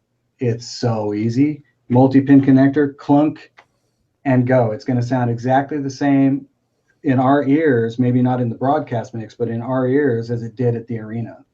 Minus, it's a different room and stuff like that, but that's a very consistent format. So there's something to be said for that as well. It's like, man, it takes all that, oh God, what kind of amp or cab am I going to end up with? You know? So it's, it's like I said, I don't want this to be a total crap fest on modelers, but at the end of the day, it's like, no, now what I will say, Dave, is the models I use, there is a Dirty Shirley. There's a divided by 13, and there's a BE, and those are the only 3 models I use for the whole show. Are they actually called Dirty Shirleys? No. Well, the BE, it says BE something, but I can't remember what the Dirty Shirley is called. It's not called a Dirty Shirley, but right away, when you see it's surely dirty. It's surely dirty, yeah. Or the DS something, right, Right. Yeah. So, it's like, great. Hey, Dave, I guess you can be flattered by it because can't you get another gig that's a little more old school? Hey, I don't see any Rockett stuff, being tossed around in any of the Fractal audience or Kemper audience. So right. Why isn't there? Well, they have pedals on the Kemper. Yeah, right? They do absolutely, but because they've got like the blatant on their rat pedal, TS pedal, Klon. Sure, it's all on there. Here's a hypothetical though. If these things wind up putting tube amp manufacturers out of business, at some point maybe there won't be anything left to model. Yeah, that's a good point. There's be nothing new. Everything will be old. Yeah. No, Dave, sounds just like a Plexi. Yeah. Oh yeah. That would be the million. That's the $1 million question, right? I hear so many people say that. Oh, it sounds just like a Plexi. But out of all the people out there in the younger generation that are actually playing these models or whatever it might be, how many of them have ever truly played a real Plexi and not one that's like 40 years old that has every part and piece replaced, but an actual real plexi. Well, and hardly even there's guitar players that are our age that haven't played it. Yeah. So a lot, and man, that's always the amp for me that will set the guitar player. You know, like set a good guitar play. It what do I want to say? It separates the men from the boys. Yeah, it makes you honest. That's a whole nother beast. Yeah, well, the thing with the thing with like a plexi, it's a double-edged sword. You know, amps like that, I call them player amps, because I used to go through this, especially when I was working music retail. Guys would come in and they'd be so upset about how terrible they sound through a certain amp. And some of them would bring in old amps too, like, I don't know what's wrong with this old plexi. And they'd be playing through a 60-watt, 68 plexi, and I'd be listening to them going, well, this is a player's amp, so it's only going to do exactly what you said. It's not going to save you. It's not going to do anything but just spit out what you're putting in. And of course, I can't tell them that. I pretend like I'm tapping on tubes, like, well, there's something wrong. But at the end of the day, it's like, it really is. It's a double-edged sword. It's like amps like that are a rude awakening to someone who's actually never played one, because you find out your pick technique is awful, and your left hand technique is horrid. And but then you wonder, but at the same time, it's like you get into the technique thing, and you get guys going, why can't I sound like Keith Richards? Well, you don't have Keith's hands. Have you seen the way that guy plays? It's like, it's not going to happen. So, I mean, I guess that whole conversation goes both ways. But yeah, there's certain old amplifiers, especially the old plexis. It's a rude awakening if you've actually played one. Because I played one, the first one I played, I was probably 19. And a guy brought it in. I was working at the shop, and he brought in a 68. And I was like, I've never played one of these. And it was just like, this is the most unforgiving, horrifically just mean, best sounding, coolest thing I've ever heard in my whole life, But yeah, it's like, I get it. But that's the thing. It's like, I'm 49 years old, and I haven't played a ton of vintage amps. It's like, I've played enough of them to know, but there's tweeds I haven't played. It's like, I played a Dumble, but and there's certain amps I haven't played because I haven't been around a place where I could actually plug in and go. Most people don't. I mean, I had the pleasure of, when I first moved to California in 1988, going to work for Andy Brower's Studio Rentals, and so during that time frame, I literally got to play every amp known to mankind, because they literally had, there's 8 different tweed fenders, there's every blackface fender, there's all your iterations of Vox, there's your plexis, there's your modified plexis, your Soldanos, your blah, blah, blah, everything. So literally my basis for knowing these amps is really strong. Yeah.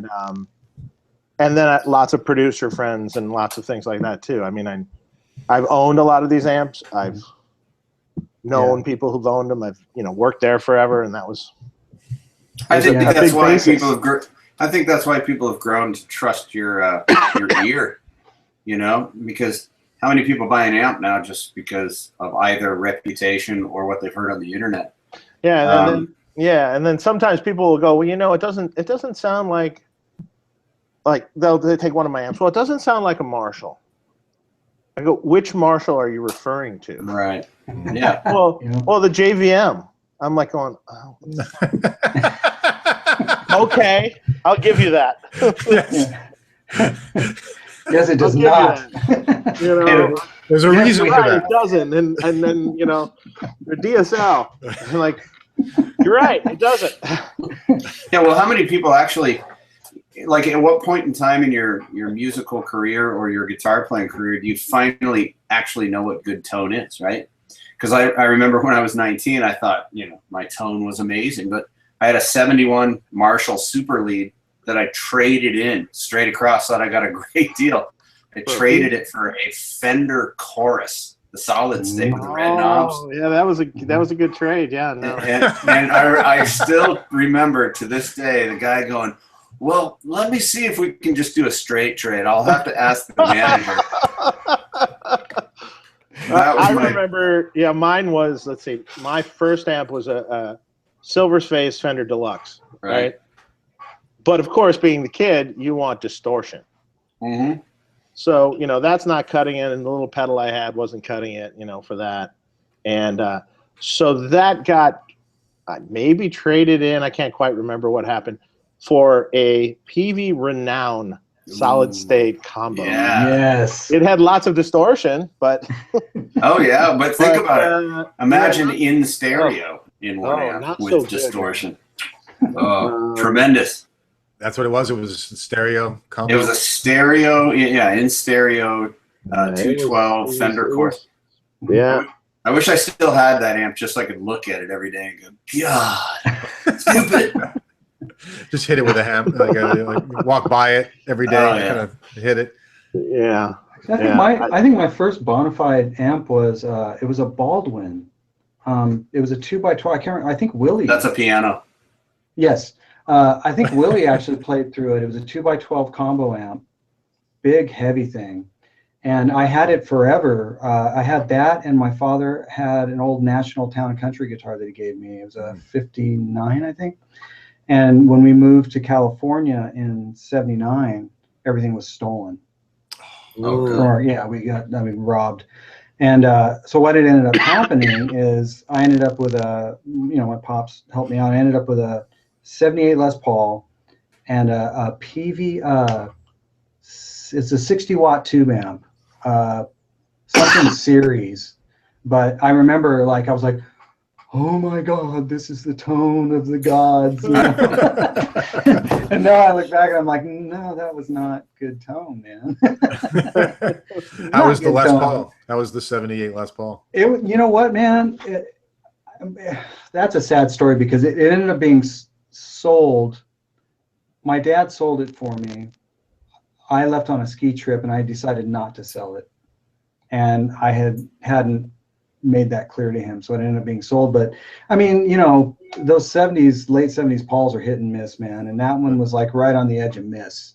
But when you're a kid, I'm just a kid, it's like I loved it. I was like, oh my God, I've got a burgundy Les Paul. And the one thing that was cool about it is it was chrome hardware, not gold hardware. But it was all stock. It hadn't been modified. It was actually you didn't see them that way. So when I look back, I had that. And then later on, I had a 63 Strat, and I don't even want to go into why I sold that. Yeah, you're way out of my league. I had a Hondo 2 Les Paul. Nice, the bolt-on? Oh, you can't beat a bolt-on, man. Oh yeah, it was brilliant. I thought that was cool. With that Fender, the first guitar was a Fender Music Master. Oh, nice, man. With the Fender. That's a good guitar. Right. Yeah. Those are actually kind of cool. Yeah. Those. Yeah, now they're short scale, so it's Yeah, I had nothing that would have ever been worth anything. You can't see it over here, but my high school guitar, and I found one. It was one of those old Ibanez Rockett Roll 2 Flying V's. Oh. It's actually good. I played that, man. That thing sounds great. It does. But man, everything beyond that, I had a Memphis, I think. That with a Fender Champ. That was, I think, was my first rig ever. But well, a Champ. I love the vintage Champs. I used to have a tweed Fender Champ, I did too.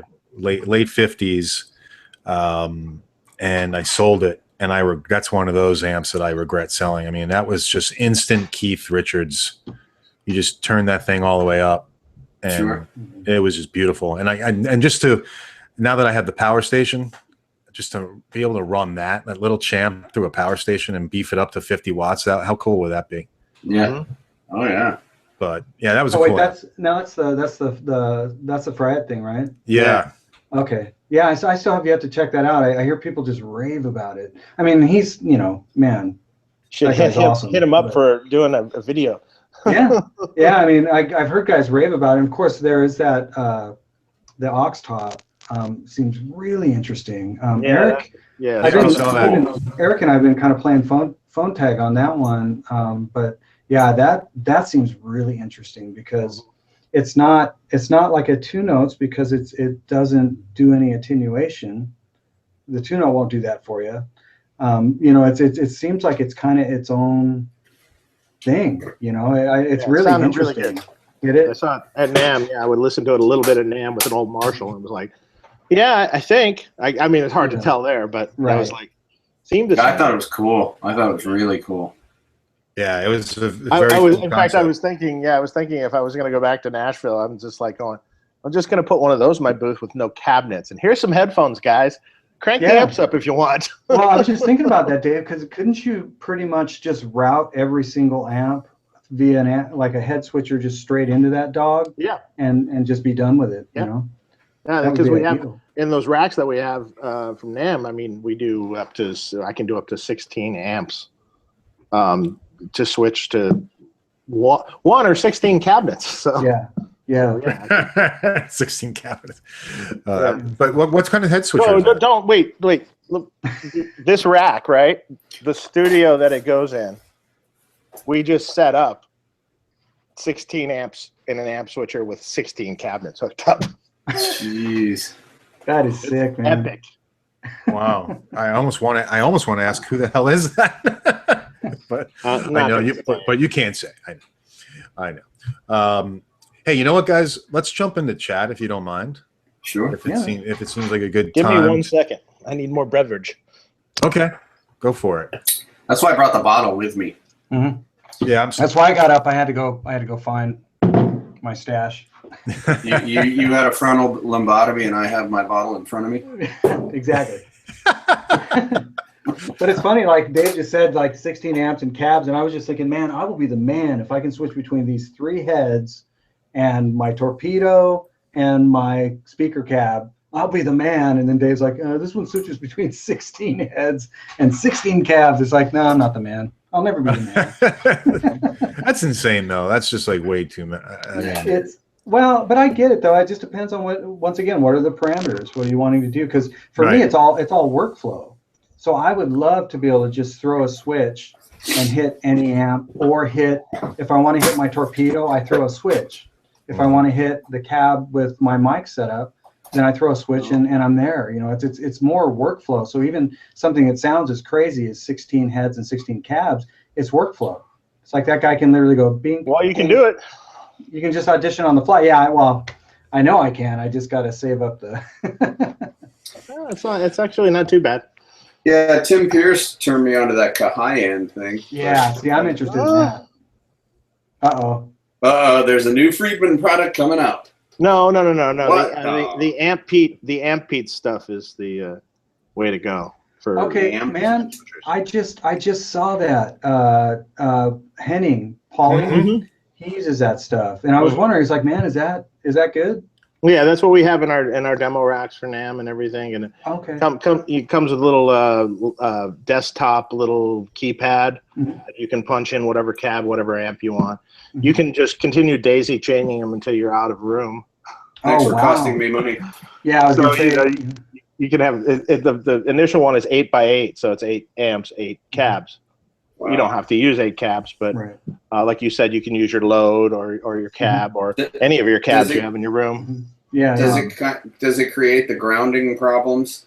No, there's no grounding problems because it's all transformer isolated and done the proper way. All right. You don't have to lift grounds on anything. Mm-hmm. It's done really proper. Are they pricey, Dave? They're a little bit of money, but I mean, there's always some artist deals to be had for that. So I get so tired of like just reaching back, and then you get the one cord that's at the bottom of the 412. Shit! I've got to pull everything out just to get that one. What it really does too is enables you to also A/B things really effectively, because unless you're instantly switching between two things, you'll talk yourself in to that sounds better, that sounds different, and then when you really do it, and if you do it, have someone else do it for you blindly, then that's the real test.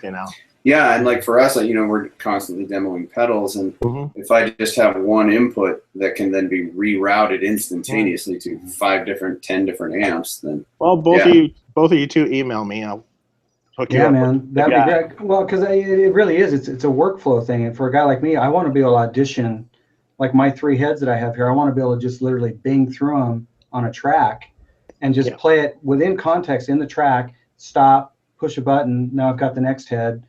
Listen. Yeah. You won't even have to look at them. Yeah. See, you just be on your desktop right next to your keyboard. Yeah. And you can have this guy come out with a signature Shawn Tubbs one called the Ampede. Is that going to fall under the whole dickhead license, or? It may. It's a subline. It's a subline. I like that. It's a conglomerate. It's an umbrella. Yeah. That's awesome. Well, that's cool. It sounds like you guys hey, Dave, just real quick, I know this is off the subject, but I was thinking about this today. Has this been done? You know, everybody's doing, and I know you do the buffer box.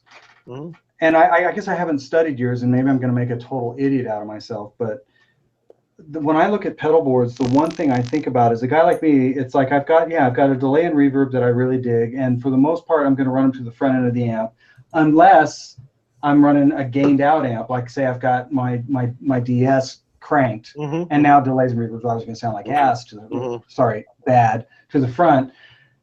On a pedal board, you can curse. It's not necessarily bad. But on a pedal board, can there be something built, and that would be not so custom, more of a universal thing, where you literally could have it be like a through patch bay where everything's normaled across, but you can say, you know what, instead of going to the front end, I'm just going to plug in 2 cables and route to. I do them custom all the time. I mean, with the one that exists now, the little patch bay that I have, doesn't have the normaling, because the normaling is a very specific application for someone. But I mean, even with that one, you could simply just have a little tiny jumper cable that you just jump to inputs, and it's fine. Yeah. So. Okay. Yeah. But a custom one, you can totally do. That's really easy. Yeah. Cool. Well, that was the thing. I was just thinking. Well, they're easy to be done as a custom thing. But I was just thinking, from a guy building like what you're doing, and I guess it would be difficult because it's hard to educate everybody on what exactly that is. Yeah. Exactly. So the little jumper cable works pretty well. I mean, we have little tiny short ones, and even explaining that sometimes gets a little tedious. Yeah, arduous. Yeah, right on. Yeah. So, but I mean, that's just as easy. And in some respects, the normaling of jacks and stuff aren't always the most reliable things in the world either. Right. Sometimes they get dirty and it breaks down, and then all of a sudden, hey, I'm not getting connection, and okay. Right. Yeah. So, like, over time, it's not extremely reliable. Yeah. All of a sudden, the guy that was supposed to be doing this is doing this. Kind of like, oops. Exactly. And it's not connecting, and there's a ground buzz or something because the ground of the jack isn't connecting properly. And gotcha. Okay. So. All right. Anyways. No, that's cool. It's good stuff.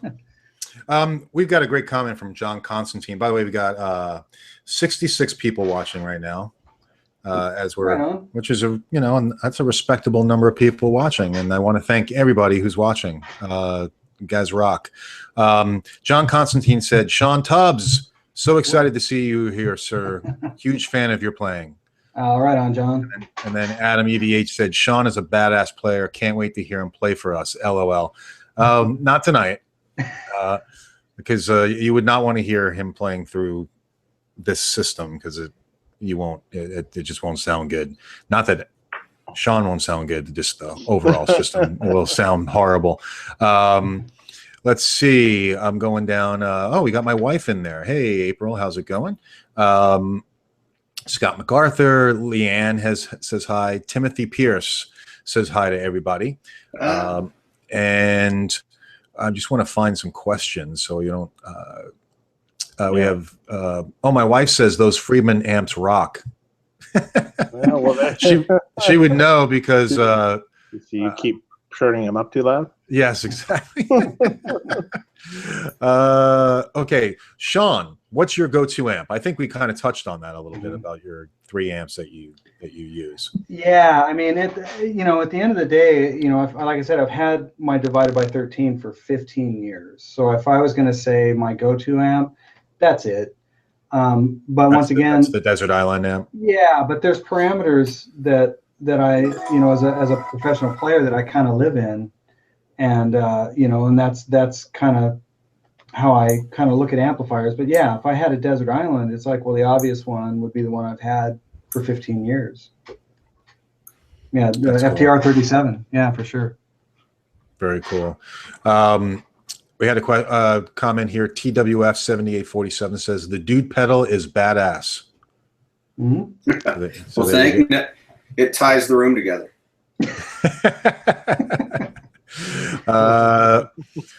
Cheddar Kung Pao says, will the BE50 Deluxe sound good through my Runt 112 cabinet? And sure. I had answered that, as long as, because it's a 50-watt amp, as long as the cabinet, the one speaker is at least, I would say, what, Dave? At least 65-watt greenback. What comes in that is a 65-watt greenback. Yeah. Which it is possible to blow them up, because apparently a bunch of people like to blow those up in my world. I'm not sure how they do it, but they do. Really? Part of the tone. Yeah, I don't know. I know. I mean, like Richie Sambora blew up a couple. Are they running a 100-watt head through it? I mean, no, the small box, 50. Really? Wow. Yeah. Which is probably 60, really. Really, but they got to be playing pretty loud. Yeah, they got to be pushing it. Yeah, that's for sure. Mm-hmm. Yeah, I've played the Runt 20 through it, and there's no way. You won't blow it up with that. Yeah. And then I there was a question about a BE20, which I basically said was the Dirty Shirley, or no, I mean or 120. No, someone say they'd like to see a BE in a 20-watt format or something. Yes. Yeah. It's hard. It's hard. The cost to make an amp. The cost to make an amp, it doesn't, just because it goes down in wattage doesn't necessarily mean it goes down in price that much. You're not taking out that much. You know what I mean? Like, there's still the cost of transformers and tubes and stuff. So the difference between, say, the transformer set that goes in a 20-watt versus a 50 is almost no cost difference. And the transformer cost between a 50 and a 100-watt is, a marginal difference, but not an exceptional difference. But people seem to want to, the 20-watt amp should be $1,800, and the 50-watt amp should be $2,500, and the 100-watt amp should be that price it was, which is $3,600.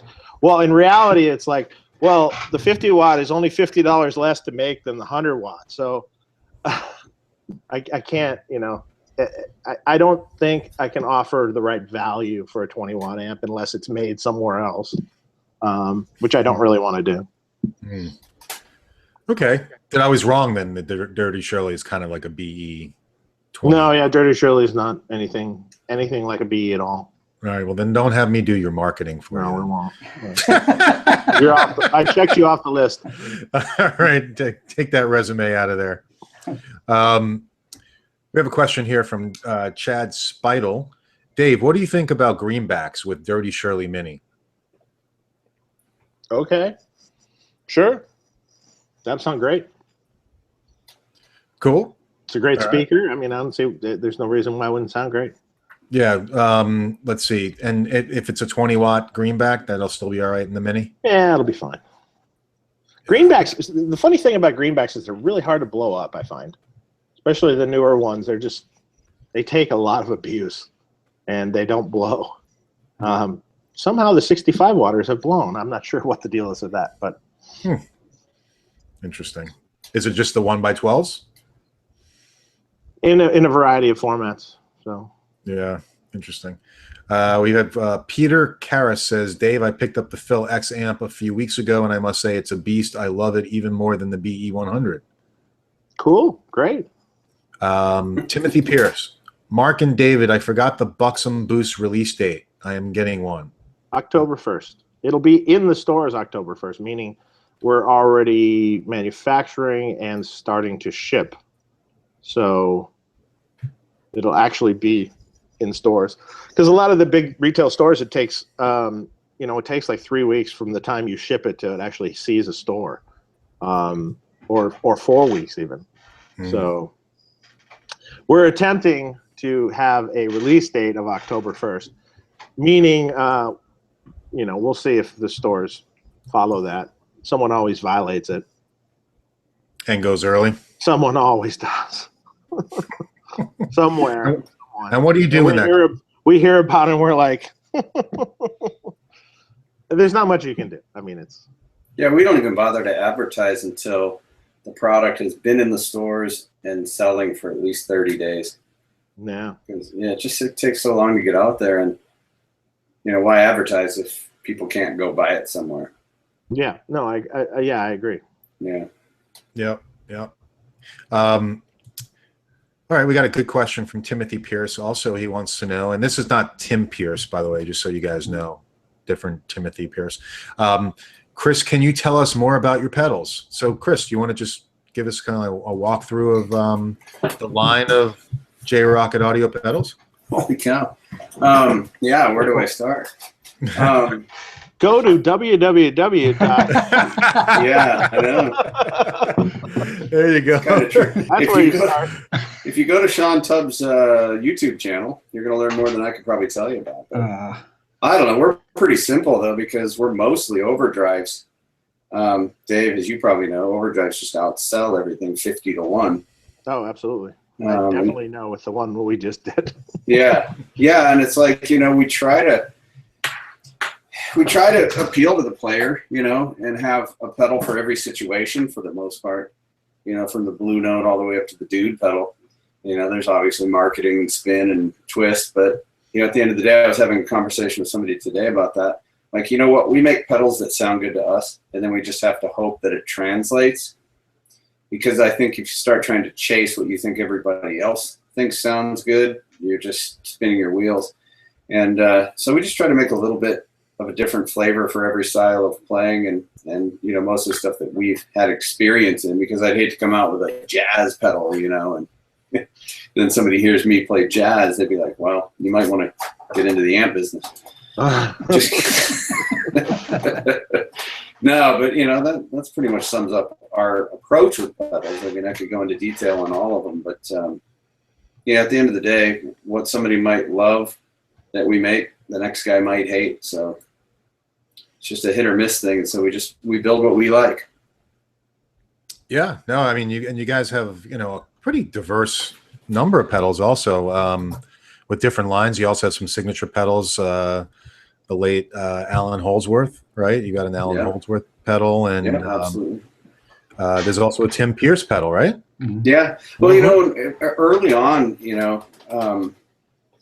I don't know, we weren't really reputable enough to be working with people with big names per se, but we always wanted to go and try to work with players that were just players, because it didn't really matter in the end. Like Guthrie Trapp, Tim Pierce. Obviously, Tim was a behind-the-scenes guy, but then people realize what he's done, and it's like, wow, impressive. And he's a great guy. He's a great player. But it's been kind of a cool relationship to watch Tim on many levels grow in the public eye. And not because of our pedal, but, it certainly is a contributor to him on certain levels, and his name is a contributor to us. Same with Josh Smith at the beginning, Guthrie Trapp, Tim Pierce, and Alan, frankly, famous among guitar players, but guitar players of a certain demographic, the younger kids had no idea who he was. And, he's that guy that I don't care who you are as a guitar player, whether you're Jeff Beck or Steve Lukather or whatever, he's that one guitar player that people just go, yeah, he's Alan freaking Holdsworth, And, to boot, he was, one of the nicest guys you'd ever meet as well. So he's definitely missed, without a doubt. Yeah. Do you ever get the feeling there should be a school for young guitar players? Yeah, I really do, because first of all, you need to listen to these guys and this stuff, and you need to get your feet wet with this. You need to realize there is a volume knob on your guitar. You need to understand what impedance is and how it relates. The difference between distortion. Yeah, the difference between distortion and overdrive. Yeah. That's true. But I mean, I don't blame them, because when we were growing up, do you know Lyle Workman? I'm sure you do. Mm-hmm. So I had asked Lyle once to do a video for us, and he goes, I'd love to, but he goes, when I was a kid, the only thing I ever heard about the guitar players that I idolized came out on, in Circus magazine or something, where you really had very limited access to your favorite players. And that's, how we all grew up, and they became bigger than life in our minds because you didn't have that constant access and you're not in their living room. And I think that today, like, you look at these kids that are, 5 years old and they become better guitar players than we ever were within 3 years because YouTube is just information and lessons. And man, I remember learning Spirit of the Radio off a piece of vinyl, destroyed the vinyl, still didn't play it right. And it took me years to get, and I had nobody to show me, Right. But it's a whole lot easier now, isn't it? It really is. But there was a certain essence to the players back in the day because they weren't just copying what they saw on the internet. They had to come up with their own thing. That's why the old school guitar players were so diverse. And today, I see a lot of the kids today, though, that get it. And you see them wearing the AC/DC T-shirts and the Van Halen T-shirts and the Hendrix T-shirts because, you don't hear that kind of stuff anymore. It just doesn't reach down inside you and make you go, wow, I got to learn that. So. Well, I mean, part of me makes me wonder, because everything is so visual now. When I was growing up trying to figure out how Stevie Ray Vaughan did his thing, or Larry Carlton or Robin Ford, whoever it was, because I didn't have a visual, I couldn't sit and over and over and over look at the guys playing. I was at least I was a lot more in tune with the feel of it. It's like there was a feel that I was trying to capture, and because I didn't have that visual, there's the scale, there's the shape, there's the thing. And it's the one thing I hear. It's like I hear a lot of really great playing, and I'm not trying to sound like a downer on young players, but there's only a few that I hear where I'm like, good Lord, that guy sounds like an old soul. He listened the right way to Buddy Guy, B.B. King.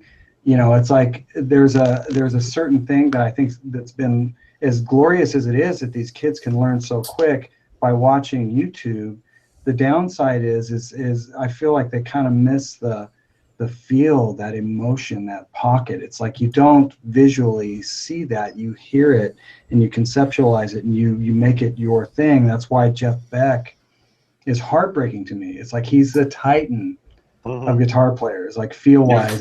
And then the you can look at Michael Landau, Steve Lukather, I mean, these guys are all beasts, but those guys all listen the right way too. They listen to Jimmy, and they're like, Jimmy, it wasn't just nailing the notes. There was a passion. There was a heart cry thing there.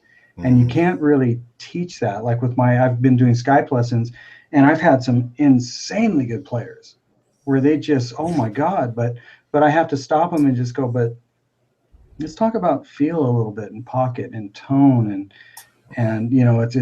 there's more to this guitar. It's like this thing is magical. You can bend the strings, you can play it in a different spot, it's going to sound different, and it's that's the stuff that I think these kids that are so good, it's the one thing that I don't hear as much, man. I mean, and I'm not saying all of them are like, no, that's true. You know what I mean? It's true. That's totally true. And I think I was reminded of that recently again. I saw like some B.B. King thing off of Facebook that he was playing in New York or somewhere he was playing. I don't remember what it was, but he was playing not with a different band, and there was another guitar player. And I don't know who any of them were, to be honest. And he was just this one song that he has off his solo record, and it's totally a blues-based song. And you're listening to it, and he is just... every note is just like, you're just like, oh my God. Yeah. That is so, the way he bent that string slowly up to the pitch, and just like the way he held it there. And it was just like so much tension to it, and so much, it just oozed cool. Well, if you guys could name players today that do that for you, Dave, I mean, it's hard to even get today it's hard to even get a handful of those guys without, I can't even think of one. Without going old school, like Ian Thornley's the guy for me that just kills it. But not new. Exactly. Yeah. He's new to a lot of people, but he's not new. But oh shoot, why am I drawing a blank? Blake Mills. Blake Mills. I don't know him. Man. Oh my God. Yeah, Blake is just an absolute beast. And talk about an old soul in a young guy's body. This kid, I mean, he's not that young, but he's a hell of a lot younger than me. Everybody's a kid compared to me. But he's a beast. Not in this circle. That's true. But, you know, it's we're all old. You know, like Blake Mills, Joey Landreth is another guy. Joey. Yeah. Young guy that. Well, Ariel Posen as well. Yeah, Ariel's a good player. It's like there's certain guys that, you know, they listened the right way. Now, Ian is just one of those guys that you'll never catch up with. Ian Thornley, you think you'll hear him and you'll hear the big rec stuff and you go, oh, okay, that's how he plays. He's got the Steve Morris thing, you know, he's got all this stuff, and then all of a sudden you'll hear him like break out a slide and murder it. And then you'll hear him play a straight ahead like blues thing and just kill it because he's another guy that has listened the right way. It's not about nailing all the notes. It's about listening to what went into those notes. And there's this really young kid. I saw him playing with, another one of my, I love Josh Smith. That guy's got a killer feel. Oh, yeah. But there was a kid that was playing, and he was a young kid, long hair, really young, was slaying it with feel. And I was like, where did this kid come from? Here? You know, Mark King or King something, not Mark King, the bass player from Level 42, but I'm thinking it's Mark. So he's just that was a good pull right there. Yeah, but he is just a beast, and he's just a young kid, and yeah, he's got chops, but it wasn't about the chops. It was like, this kid's got feel. This kid is the one that we should be passing the baton to. When there is a kid locally you guys should check out, man. I was watching this kid at age 12. He would come to our booth when we do the Dallas Guitar Show. His name is Matt Tedder. T-E-D-D-E-R. Oh crap! I forgot about Matt. Yeah, Matt's a beast. Yeah, I mean, and he's I think he's still 12. He looks like it. But holy cow, he's a great player. Nicest kid too. So, super sweet. Yeah, I mean, same thing. Feel for days. Like, because you look at like someone like Dave Gilmore, it's like Dave's not playing anything hauntingly whatever, but god dang, man, that brick in the wall solo. Ridiculous. Yeah, when I heard that, I was like, I'll never be able to do that. But I'm gonna try. Well, it was like the thing I was talking about with Billy Gibbons. So he does all this stuff, and then the other guitar player solos a little bit in the song too. Who's a very good guitar player? I don't know who it was. I'm sorry about that, but who's a very good guitar player. But you're just like, yeah, no, please go back, and then just like it's a different. Well, Billy's a really interesting cat because when you check out his rig and especially his guitars, it's like he's playing. Normally it's a no-no. Like for me, when I'm setting up a guitar, it's like I'll look at it and go, if it chokes at all, if I hear that string cacking against the fret, there's a problem. It's the action's too low. Even though it's easy to play, it's not open anymore. Now there are caveats to that, and Billy's one of them because Billy has super light gauge strings and super low action, but he's got this touch that is just stupid. Like no one will ever sound like Billy, ever. And that's what you're talking about. Yeah, that's what I'm talking about. That's what I'm talking. Well, it's just like when you saw, what happens with me is like I'll be on Facebook and everyone posts like some cool old footage that maybe I haven't seen before of whoever, Jimi Hendrix, The Who, Led Zeppelin, something. And I'm like, if I see something really good, I post it on my page because I just share it and I'm like, wow, that's great. Put it on my page. And then they're just like I think I posted a Led Zeppelin thing from that last show they had. That was great. And like you're just listening to that and you're like, God, everything about this is great. Oh yeah. That's funny because I posted on my Facebook just I don't know, I guess a thread-ish to try to get other people to post like, who is a guitar player that you recall that just tortures their guitar, that just makes that guitar just their, I hate to say it, their bitch, but just to slay the thing, like old Van Halen stuff, where he just Steve Stevens the guitar, and Steve Stevens, and I posted up that Gary Moore solo. Oh yeah, from Always Gonna Love You, where it was just, he just butchered his guitar, and like I hate to say it, no offense to the Nashville guys, but that sound here is very controlled, perfect, amazing playing, but it doesn't have any fire to it for the most part. When you know, the chicken picking country thing. Now, certainly there are players that can do it, but I just love that guitar player that just makes the guitar beg for mercy, you know? Yeah, and there's very few these days. Like, you know, I think Derek Trucks does it in a way. Oh, yeah. But there's very few that just kill it anymore, and I love to hear that stuff. And that, again, you know, I go back to Ian Thornley, like that one solo, "You Caught My Eye." Remember that tune? Yeah, that solo's insane. Yeah, I love that. I love that stuff. I haven't heard it. But he's good. He's really good. Well, you know who? Sorry, I was gonna say the solo on what's the song, Ghosts? Oh yeah, that's where I heard the Stevie thing. That middle position. Yep. I was like, oh man, I'll never know how good this guy is, because he just is a beast. Yeah, I agree. It's and he can sing. Feel, man. And he sings like his singing is great too. He's got a great voice. Yeah, he's got a really good voice. Yeah, but go ahead, Mark. Sorry. I was just curious if you guys had heard of Jacob Darrups. I have not. So he's a Canadian guitarist. He won a scholarship or something with Dweezil Zappa. Okay. And so he performed with Dweezil Zappa up in Canada, and he just recently performed with his band at the Montreal Jazz Festival. And they played, one of the songs that they played was "I'm the One" by Van Halen, and he sings it while he's playing it at the same time. Wow. Can you imagine doing that? Singing "I'm the One" and playing it, and he was that's one of those kids. He's 20 years old, 19 years old, and he is just ripping that guitar like he's playing, I think, an Ernie Ball Music Man, and he's just, the neck is just bending. I mean, I'll send you guys a link afterward. It's really, really good. Cool. Yeah, it's good stuff. So there's somebody who's holding the torch, you know. That's awesome. Sure. Yeah. Have any of you guys ever seen this Canadian blues guy, Steve Hill? I have not. You should look him up.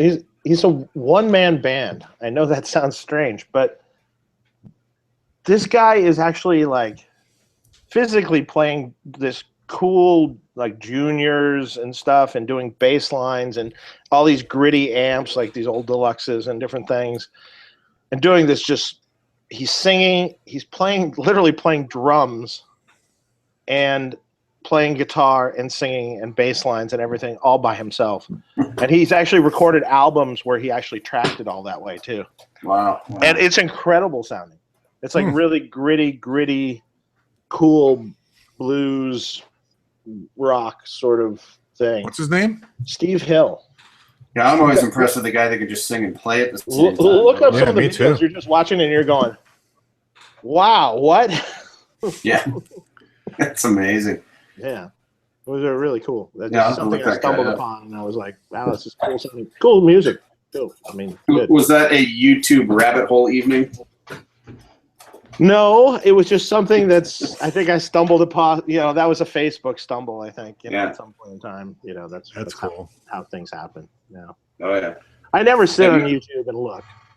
Have you ever had somebody do a video or demo of one of your products that you were like, holy cow, this guy is amazing? That you didn't seek out. Yeah. Yeah. A few here and there. Yeah. That's always cool.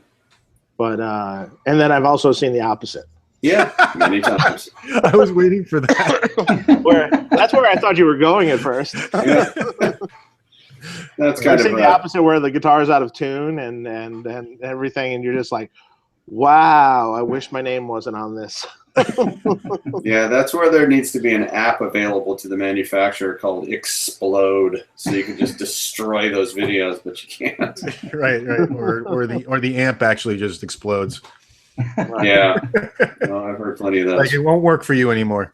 Well, wait, Shawn will appreciate this. So working in music retail or something at all, there's the time when you wish that you had clappers on the outlets for the amp, so you can just go done. Yeah. Or a timer you set. Okay, you got 15 minutes. Yeah. See ya.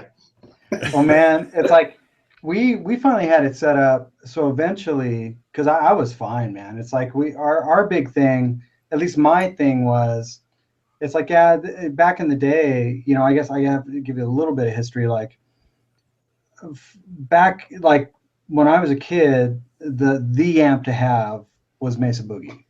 Like that was, you know, I think the 2C Plus was just kind of phasing into the Mark III, and that's kind of where I came in. And those were amps that you couldn't find. You couldn't just walk into a shop and play a Mesa Boogie. So that's kind of where my whole retail thing started. Is there was a shop in Garden Grove called Lab Sound, and I went in there to check out, oh my God, they've got Mesa Boogies, and what are these Tom Anderson guitars? And I ended up buying, you know, a couple Mesas, and in that process, I kind of grew to know those guys, and they asked me to work for them, and I ended up working in Van Nuys, which is how I met you, Dave, all those years ago, Brower. Oh, really? Where I would have first met you, yeah. Okay. But my whole retail, no, you wouldn't. Well, it's like I kind of had to do the math too. I was like, you know, because I've known you for a long time, and we've ran into each other on and off. But I was like, oh, it was Brower Reynolds, because Lab Sound Van Nuys would sometimes work with Andy on things, and you were there. Yeah. But anyways, like I got into the whole retail thing based on that. So the shop I was in was, you know, it was all super high-end stuff. So you had, back in the day, it was all Mesa Boogie and all Tom Anderson. And my whole thing was, man, when someone comes in this shop, I do not, for the love of God, want them to be scared to pick up a guitar or play an amp, you know. Sure. But on the other side of that coin, you did kind of have to figure out, like, that polite, so how you like the amp, bud? You're killing me. You're murdering me over here. And then, you know, and then eventually, you know, we ended up having rooms where if the store wasn't going crazy, man, I could just put them in the amp room, and they could go ahead and just go nuts for as long as they wanted. Yeah. But yeah, in the retail thing, you know, you did have to kind of find that very polite off switch. Because I was always like, God, is there just a breaker that'll pop in like maybe 15 minutes? Yeah, exactly. That's what yeah, sometimes, you know. And then other times, you know, you're like sitting in the other room and you're hearing him and you're like, wow, he's really good. Yeah. Holy crap. Yeah. And you want to like go in and see who is that? Yeah. Well, because that's the thing, we'd have cats that would show up and we didn't know who they were, nothing. And yeah, they would I'd cut them loose, because that was my whole thing. It's like, I'd sit down just for a second and make sure they were in tune with, you know, how the amp dials, the amp they're playing through, and the guitar they're holding. And then I'd hand it to them and just say, have at it, man. If you have any questions. Yeah. And I'd shut the door and I would just hear glory. Yeah. That doesn't happen anymore, you know? Yeah, not so much. That doesn't really happen anymore. Like, it's funny you saying that. I remember the time too, in that era at least, where they come in and they just play that stuff forever, and but it doesn't happen anymore. No, and you know, now everyone buys it on the internet, takes it home. Yeah, and does it at their house. Well, and the thing is that retail experience, right? I think but I think that retail experience is difficult now, because if you have a more high-end shop that's going to have, you know, really nice guitars and amps, I've found that they tend to be a little bit stuffy. You know, so it's you feel like unless you're somebody important, you've darkened their doorway, and unless you have money, and it's kind of sad, because, you know, there's a lot of guys out there that are fabulous players that wouldn't be exposed to things like that if they weren't able to just come in and feel comfortable. You know, because that was my thing. It's like, hey, can I play the guitar? It's like, well, yeah, you can play. It's a guitar. What? You're not going to break it, you know.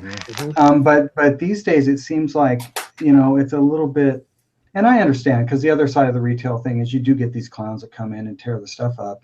But yeah, the days of a guy coming in and like sitting down and just falling in love with something seem to be fewer and further between. And for a guy like me, it's like, I don't go into guitar shops anymore. I just really don't. You know, because even the Dirty Shirley, I just knew it was going to be a great amp. Yeah, you just called me. You know, I was like, yeah, it's a 5881 amp. I love 5881s, but it's got kind of a Marshall front end. It's kind of a no-brainer.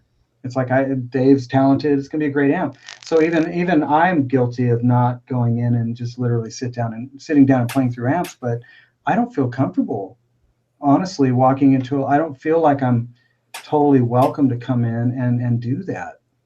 Right. But there were days, and I certainly tried to create that in the shops that I had with my brother, where, yeah, man, come in and just play. It's like, yeah, we got to keep an eye out for the guys that are a little crazy and might, bang stuff up. But for the most part, how else are you going to get to play things like that, play through amps like that? I mean, and we had old amps too. We had guys that would drop off old, like Fawn killer AC30s and stuff they wanted to sell, and Dumbles, and I mean, we plug them right into those. It's like, well, if you haven't played it, Yeah. here's the cable, there's the input. Call Now, me if you need me. now you don't see any of that. So No. You know, I what think I say? Wayne's World killed it for everybody, didn't it? Yeah. You know what? Every time I walk into Guitar Center, there's one Guitar Center in Hallandale, Florida. There's one guy who is there every single week. Same guy playing the same guitar, same amp. It's like, at some point, doesn't someone just say, like, dude, get out? Yeah. Like, that's what you'd like to say sometimes, but right. You have to find the balance, though. That was the thing. It was the one thing I learned was, my balance was working in shops like that was, if they're not hurting anything and there's nobody else in here and they're not annoying another customer, it's fine, man. It's like, if this is their outlet and they want to relax and this is their zen, then who am I to stop them? I mean, I'm blessed because I get to play all this stuff whenever I want. So who am I to stop them? And you have to find that balance. Like, yeah, if you got another customer trying to listen to something, or you're on the phone, it's like, yeah, you got to eventually pump the brakes and find a polite way to, like, kind of shut it down. But yeah, it's like, I've always just tried to, and then I guess it's one of the reasons I got out of doing music retail is I guess, in retail's defense, it takes a lot of energy to be that guy. It takes a lot of mental and heart energy to do the math all the time and think, okay, I want to kick this guy in the balls, but I shouldn't, because how blessed am I to be in here around all this stuff? And he's not hurting anybody. He's not breaking anything. Right. You were very zen until the balls comment. Yeah. Well, yeah.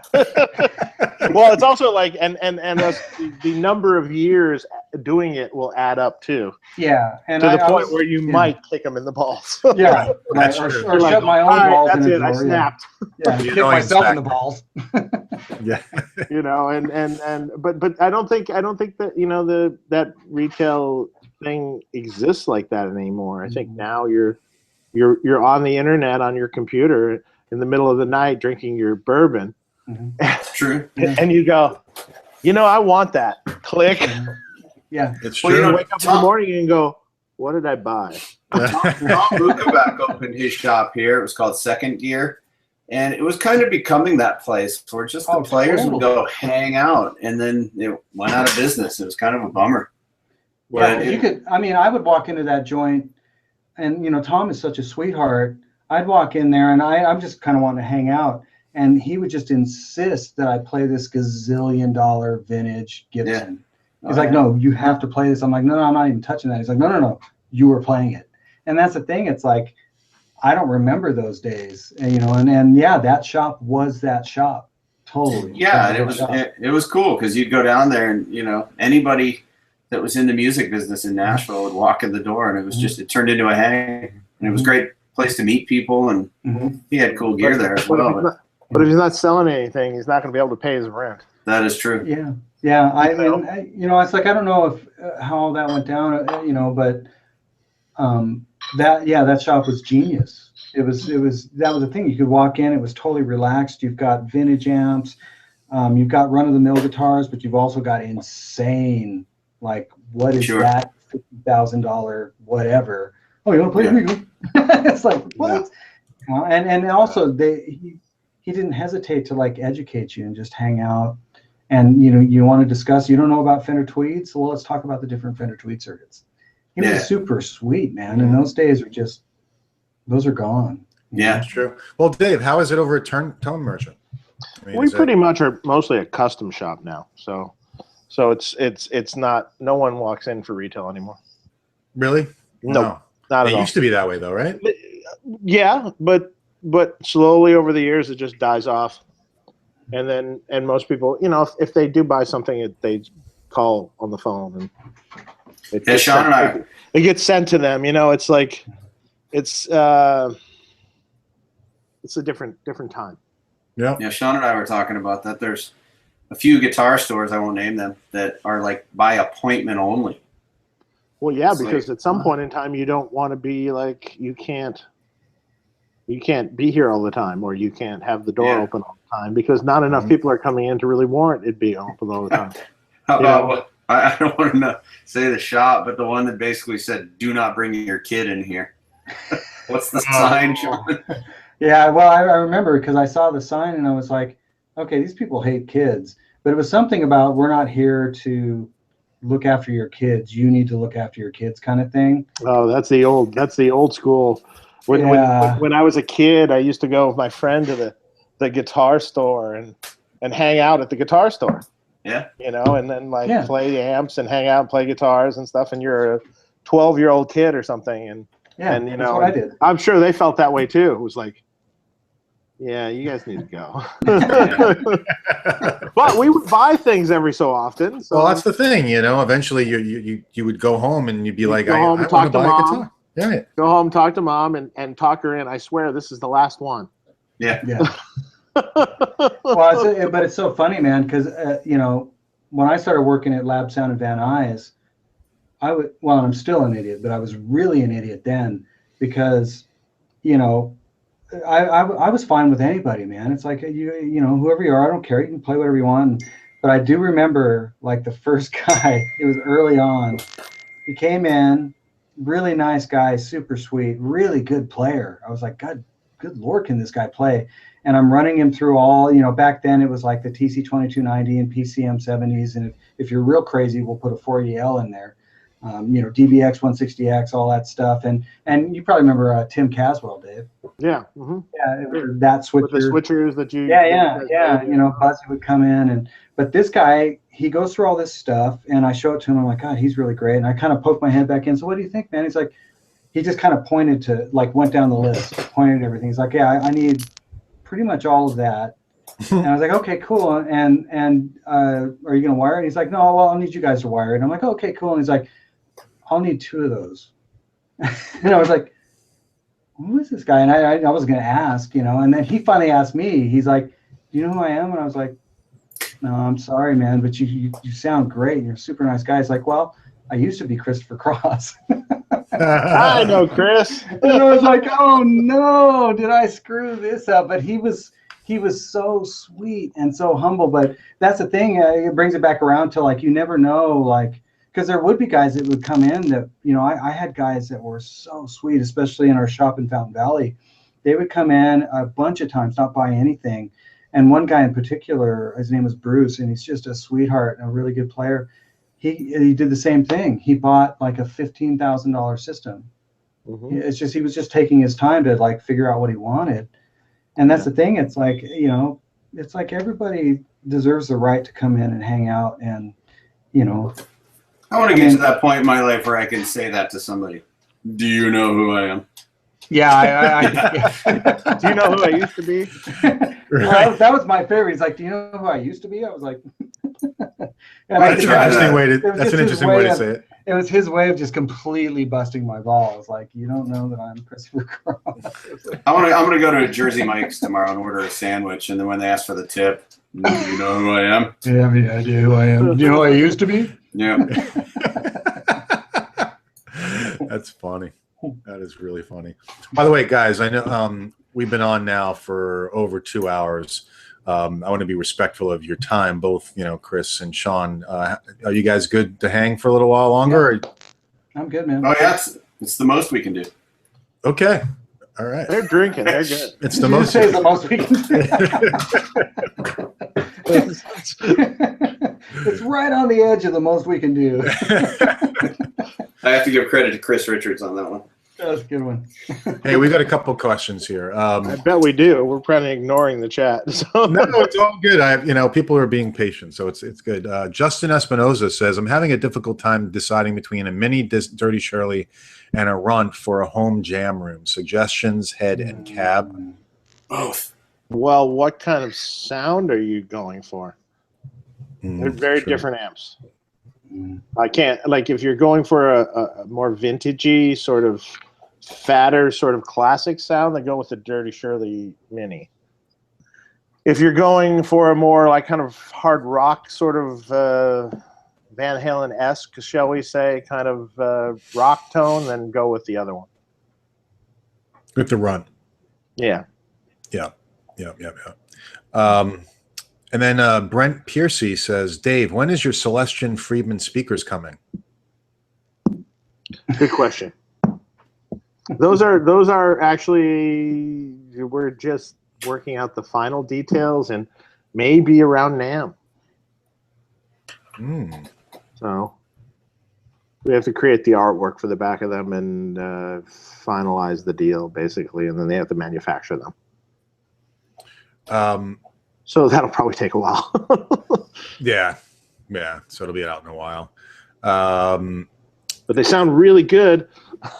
I think I heard one of them. Didn't you have one of them at the at Summer at Winter NAMM? Yeah, we did. Yeah, we had a 4x12 loader with them. What are they based on, David? Well, they're sort of a greenback-esque sort of speaker, but in comparison to newer speakers, it would have a nice, sweeter top end like an older speaker would have. So like newer Celestions generally tend, especially when they're brand new, have kind of a fizzy, really bright top end. And there's no way around it until you beat the living hell out of it. And there's still a little bit on the bright side.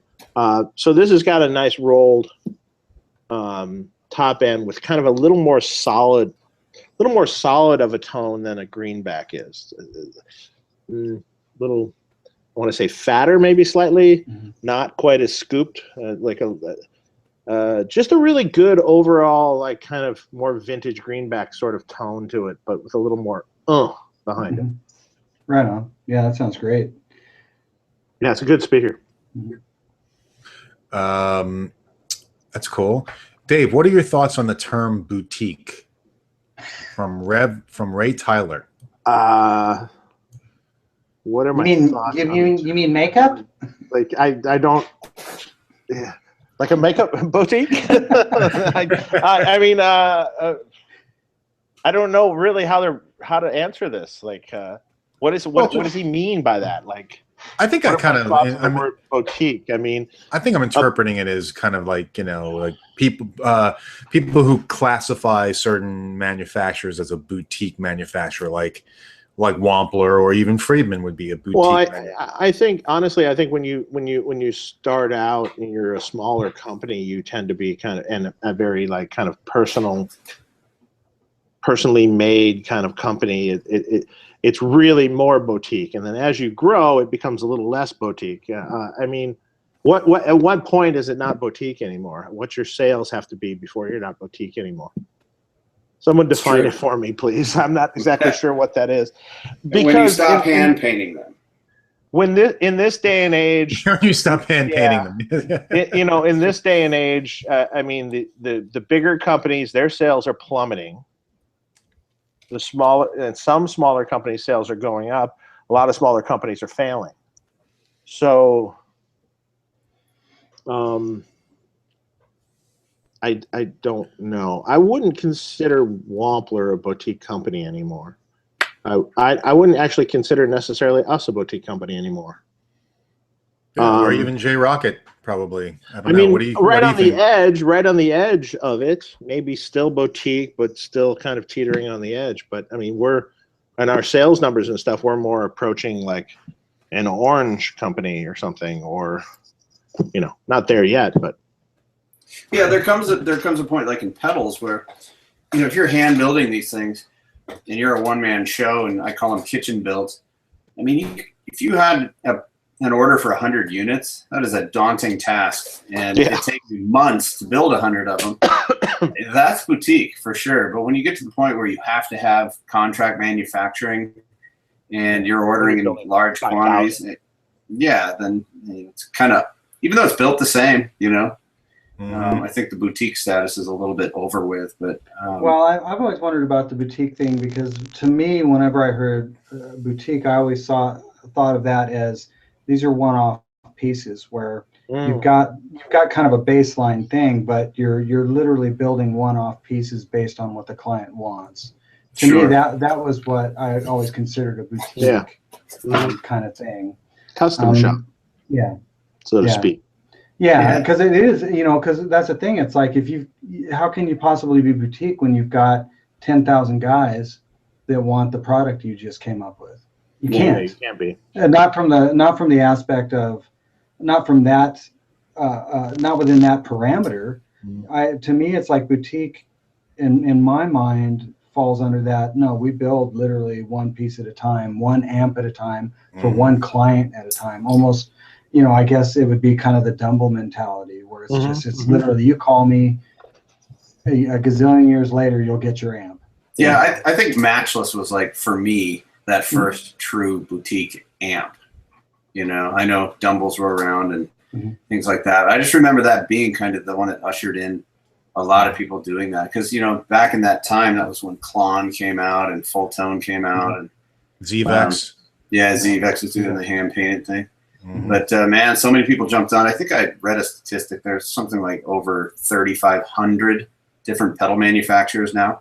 That's crazy. But the difference is you get, you really start looking at the numbers of how many people can build more than 100 units a month. There's probably less than 20 companies out of those 3,500 that can actually manufacture to volume if you're going to be selling to the guitar centers and all across the world. And it's just the nature of the beast. And it comes down to, as you know, Dave, financing and cash flow and manufacturing and just having all your ducks in a row. Yeah, I always tell people, the biggest problem of a small company is cash, really. I mean, it's cash flow and management of it. Really, to do this properly, you need millions of dollars. You do. That's just sitting there that you can just funnel back and forth, because sometimes you're waiting for your money for a while. You're not getting it back right away. It's you're investing X amount of money for a while and then not getting the return on it right away. Yeah, because so you need lots of money to keep all the products flowing. And keep overhead. And it just takes time to reach that level of branding. There's just no overnight success. And that's the key, man, is that there comes a point where, like with Friedman, everybody knows Friedman now, but that wasn't the case 10 years ago or whatever it might be. No, not at all. And so it's the name that sells. It's the name with the reputation and all of that. And it just takes time to get there. Like, I don't consider us anything more than just probably above boutique, so to speak, because we're still new guys on the block, Wamplers and JHSs. They've been around a lot longer than we have. And, I kind of feel like we've grown slowly, but kind of more wide, if that makes sense. We're trying to set up a solid foundation. And then there are certain companies that have just grown narrow and tall. And I think in the end, when you're narrow and tall, it's the stability of the companies is questionable. And I'm not saying, any of our competitors are that way, but I think people get too excited about growing fast and becoming millionaires, versus creating a great foundation. And like, I see Friedman that way as a company. You've been doing this for a long time. You've been in this business for a long time. Your experience trumps most people in the industry. And you've been able to build a brand around that. And that just makes it a solid foundation in my eyes, Right. Thanks. Yeah. Well, I mean, it's sometimes to get the outside view is the best perspective to have. And, we'll get there someday if we keep managing our money and keep doing the things the right way. But I'm trying not to be in a hurry, and I'm trying not to base it on money. I just want to keep building cool stuff, and hopefully that translates and people are continuing to dig it. Right. Yeah, absolutely. Sometimes it's hard to be that patient. Shawn and I talk about that all the time. It's the same thing with him as a guitar player. This day and age, you can't rely on a gig because you're touring with somebody huge. You can't get a record deal and become a millionaire unless it's 1 in a million. So there are so many other ways for a guitar player, any musician, to start creating a brand for themselves. And I look at guys like Pete Thorne, and there's a guy in Australia named Brett Kingman. They were out doing the touring thing. They were, yucking it up as much as they could. But, man, they're famous, worldwide famous now because of what they've done on YouTube and, Sure. They're good people, things like that. It's a combination of all those things, but it's amazing what the potential is. But a lot of these guitar players haven't really read that handbook yet. There's so much opportunity to have a career other than touring with somebody. You know, I see guys like Shawn, you know, people just want to hear him play because he's at a different level than most players. And I really see potential in what he can do. Well, I appreciate that, Chris. I mean, it's kind of funny because, you know, I play for a major artist. She's brilliant, you know. Sure. But she also takes quite a bit of time off between tours. Yeah. And she has a family and sure, and she's you know, building her family. She's creating her life and she's living it the way she wants to live it, and she has every right to do that. And for me, it's like, yeah, you know, when we get off tour, it's a year to 2 years before there's another tour. So it's I always tell people I'm either walking in, you know, fields of wheat or dry parched desert. Right. And really it's you know, people have been so gracious to me, because when I started doing these demo videos, I really didn't think that anybody would give me the time of day on them. I thought, this is going to be a disaster. I'm going to get lambasted trying to do this. And people have just been so kind. And for me, I think what I like the most about it is being able to interact with people, but it's also the educational aspect of it. As an old salty dog player, it's like when I demo these pedals, I really take the time to make sure I'm never discovering the pedal on camera. Because it's like when I do long talking points, it's like, yeah, they seem long, but if you pay attention, I'm telling you how I arrived at that setting, as opposed to just pointing in that setting and going. I'm telling you, like, you know what, if you start increasing gain, you're going to have to start looking at the output on this pedal, because if you leave the output where it is and you dime the gain, you're going to think the pedal's awful. The pedal's not awful.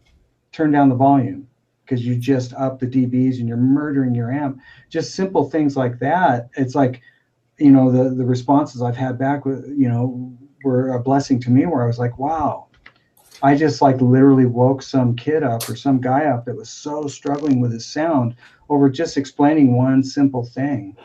You know, it's for me, that's been a blessing. And at the end of the day, I'm more known from demo videos than I would have ever been known playing for Carrie Underwood, because her crowd is not a guitar player crowd, you know, and that's what I tell a lot of people is like, look, and even people who have been so kind to me, like PRS and, you know, LSL Guitars and Sir, and, you know, it's I always tell them, it's like, the playing for Carrie Underwood really isn't what is going to help promote this product. It's the demo videos. It's that demographic, because those guys and gals are the guitar players. Those are the ones that want to learn. And you know, yeah, the whole thing has just been so flattering. I mean, the fact that I'm on this show is flattering. It's like, you know, it's, I don't know what I'm doing here, to be honest. We're flattered to have you. You know, it's like I'm just dude from Spring Hill, you know. It's like, you know, it's really a blessing. But yeah, it's learning to, and there's guys that I think caught on to this early on, and I think Pete Thorne's a very good example of that. He's a fabulous guitar player, but he took advantage of what I call the very thing that's killing you. Him and especially Tim Pierce. There's been a few guys. There's quite a few actually that are really, really good. I'm kind of late to the game, but it's things are changing. The industry is changing, and you have to take advantage. You know, for me, you know, when I was doing all these sessions in LA, it was great. You know, it was all these custom sessions, and I was working with all these insane players, and the money was $1,000 a day, no questions asked. But the second I saw Pro Tools 4 take off, I was like, this is not going to work out well, you know, and it didn't. I could literally see my demise happening, because as Pro Tools started climbing, I started seeing studios disappear. I started seeing the paycheck for a session go down to where it was 16 a day to 1,000 a day to 5 a day to 2 a day to what's your song rate, and can you just do it at your house?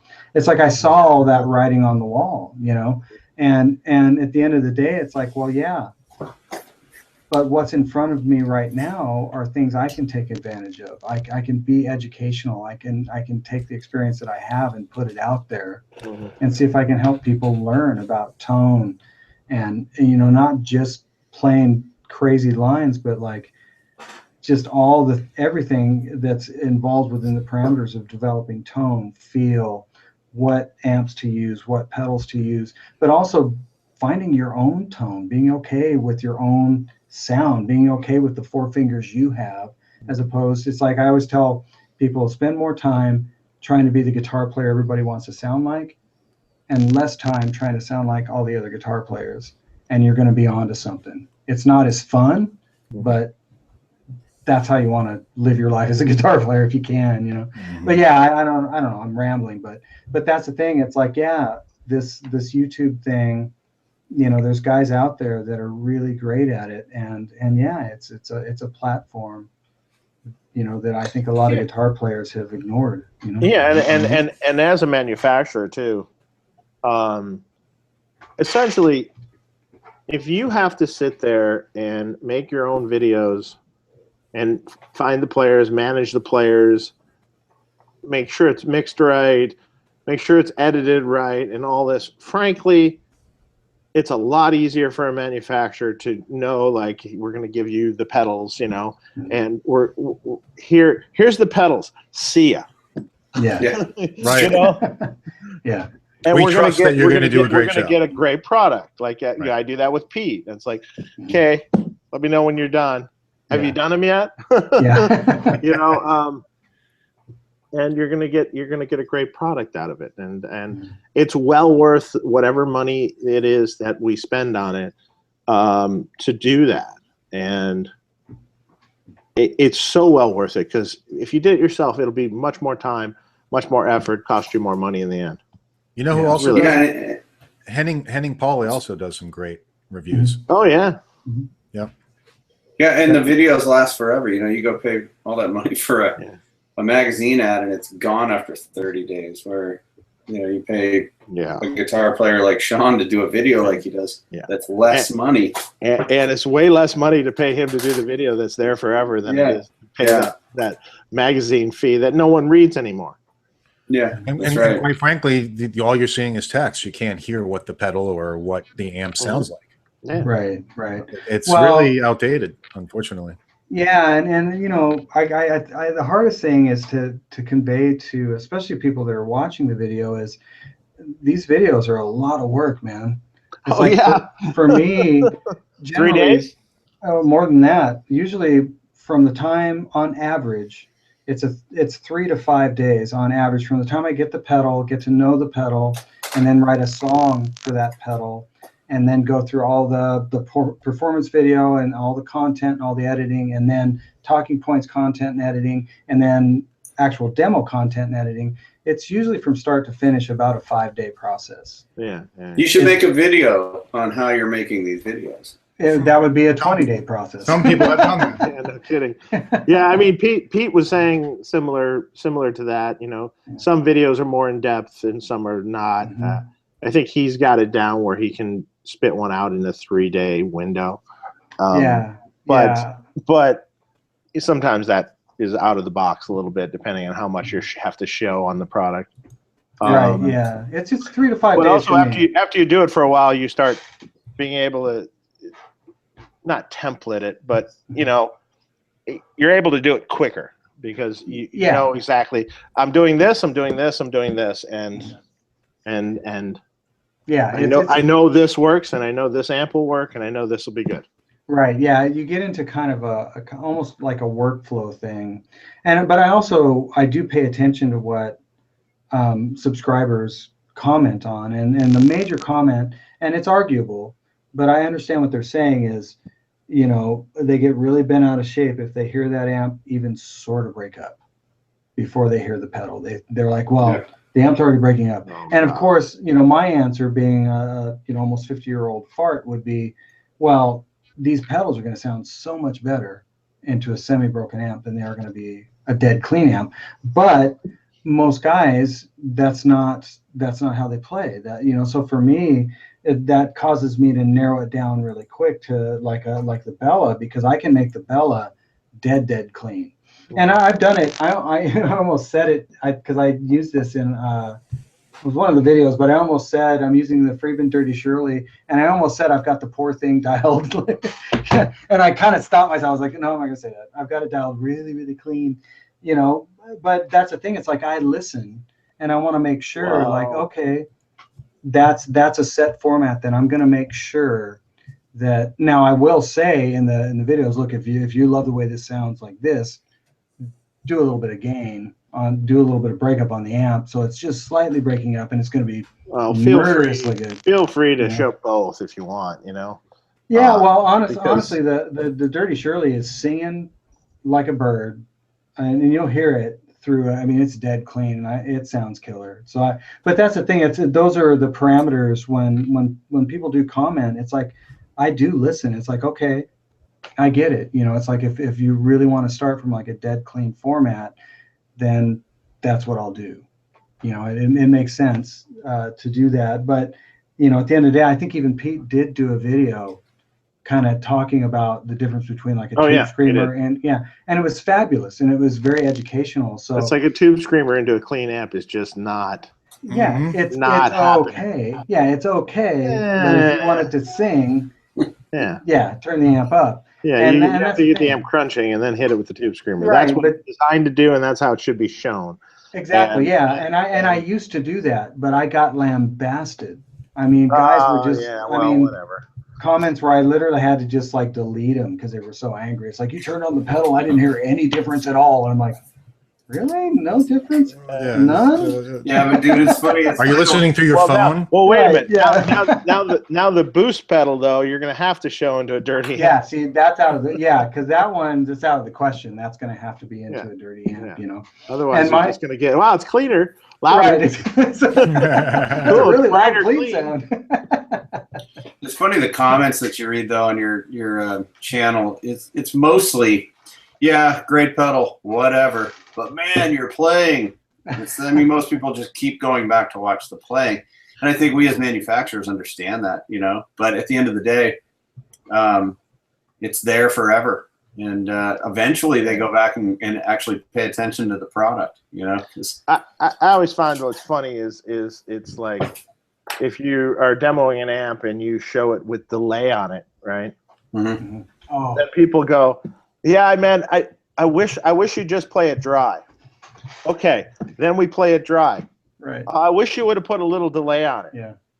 And then it's like, I wish you would have shown it like it really sounds in the room with a room mic. Right. Or I wish you would have shown it, and then the opposite. You do the room mic, and then they say, well, I wish you would have shown it with like a 57 and a 121 on the cone or something. Yeah. I'm like, how about we just show you everything? Right. Yeah. Here's what it sounds like in the room, guys. Here's what it sounds like mic'd up. Yeah. And here's what it's delaying without. Yeah, and once again, that takes forever, you know. So for me, it's like I've kind of learned I stick to kind of a set format. It's like I'm always going to use a Royer 57. Yeah. Always on the same cab. For the most part, I'm going to stick to the same amp because it eliminates the questionable variables. So at least guys know it's like the baseline is there and this is what they're hearing. Mm-hmm. It's just the perspective that I've gained with I haven't done as many videos as like Pete, but that's one of the perspectives where it's like, you know what, I am going to eliminate variables so that there aren't as many questions about the product. They're hearing the product. They heard, whenever it's a semi-broken amp, even though that's literally amp 101, is you dial the amps so where it's barely breaking up. If you want it to be really clean, you roll your volume off, mm-hmm. and then you roll your volume back up with all your stomp boxes, and it's glorious. Mm-hmm. But for some reason, it's really hard to educate people on that, because when you actually, try to write that as a reply in a comment section, people just get miffed. Like all of a sudden you're trying to sell the product. It's like, no, I'm not trying to sell the product. I'm trying to educate you on how it actually works. That's but like they think you're just defending the product. Thing. I mean, I think that ultimately that's a newer thing, because with me growing up, it would have been, well, you got your cranked up amp that's already distorting, and you want to give some more distortion to it. So you're going to use your what back in the day would have been a Boss Super Overdrive or something, right? With the level on 10, the gain down, set the tone at will, and hit the front end of that dirty amp more, and it sounds great. And it still sounds great. Right. And he showed that in one of his videos too. He did, yeah. But that's the thing. It's like, you know, like my D13, I've done a lot of demos with that, and where I would have it normally set is about 2 o'clock. In my demo videos, I have to have it set literally at about 9 o'clock. Yeah, maybe. And the amp sounds totally anemic, but you know, you can't have it breaking up because for some reason people don't. It's like, though, I don't know what happened to those days, but I mean, nobody really designs a pedal for the most part that's set up to go into a dead clean amp. You know. Yeah. But once again, for me, it's like, well, if that's the parameter, then I'll do my best to stay within that parameter. And you know, and for the most part, it's like most of the stuff honestly sounds really good, like the Dirty Shirley, and I've done it with all the Rockett pedal stuff. I mean, for the most part, it still sounds really great. But even in the performance videos, I don't. If you look at those amp settings in the performance videos, they're still set really clean because I'm trying to keep it deadly honest.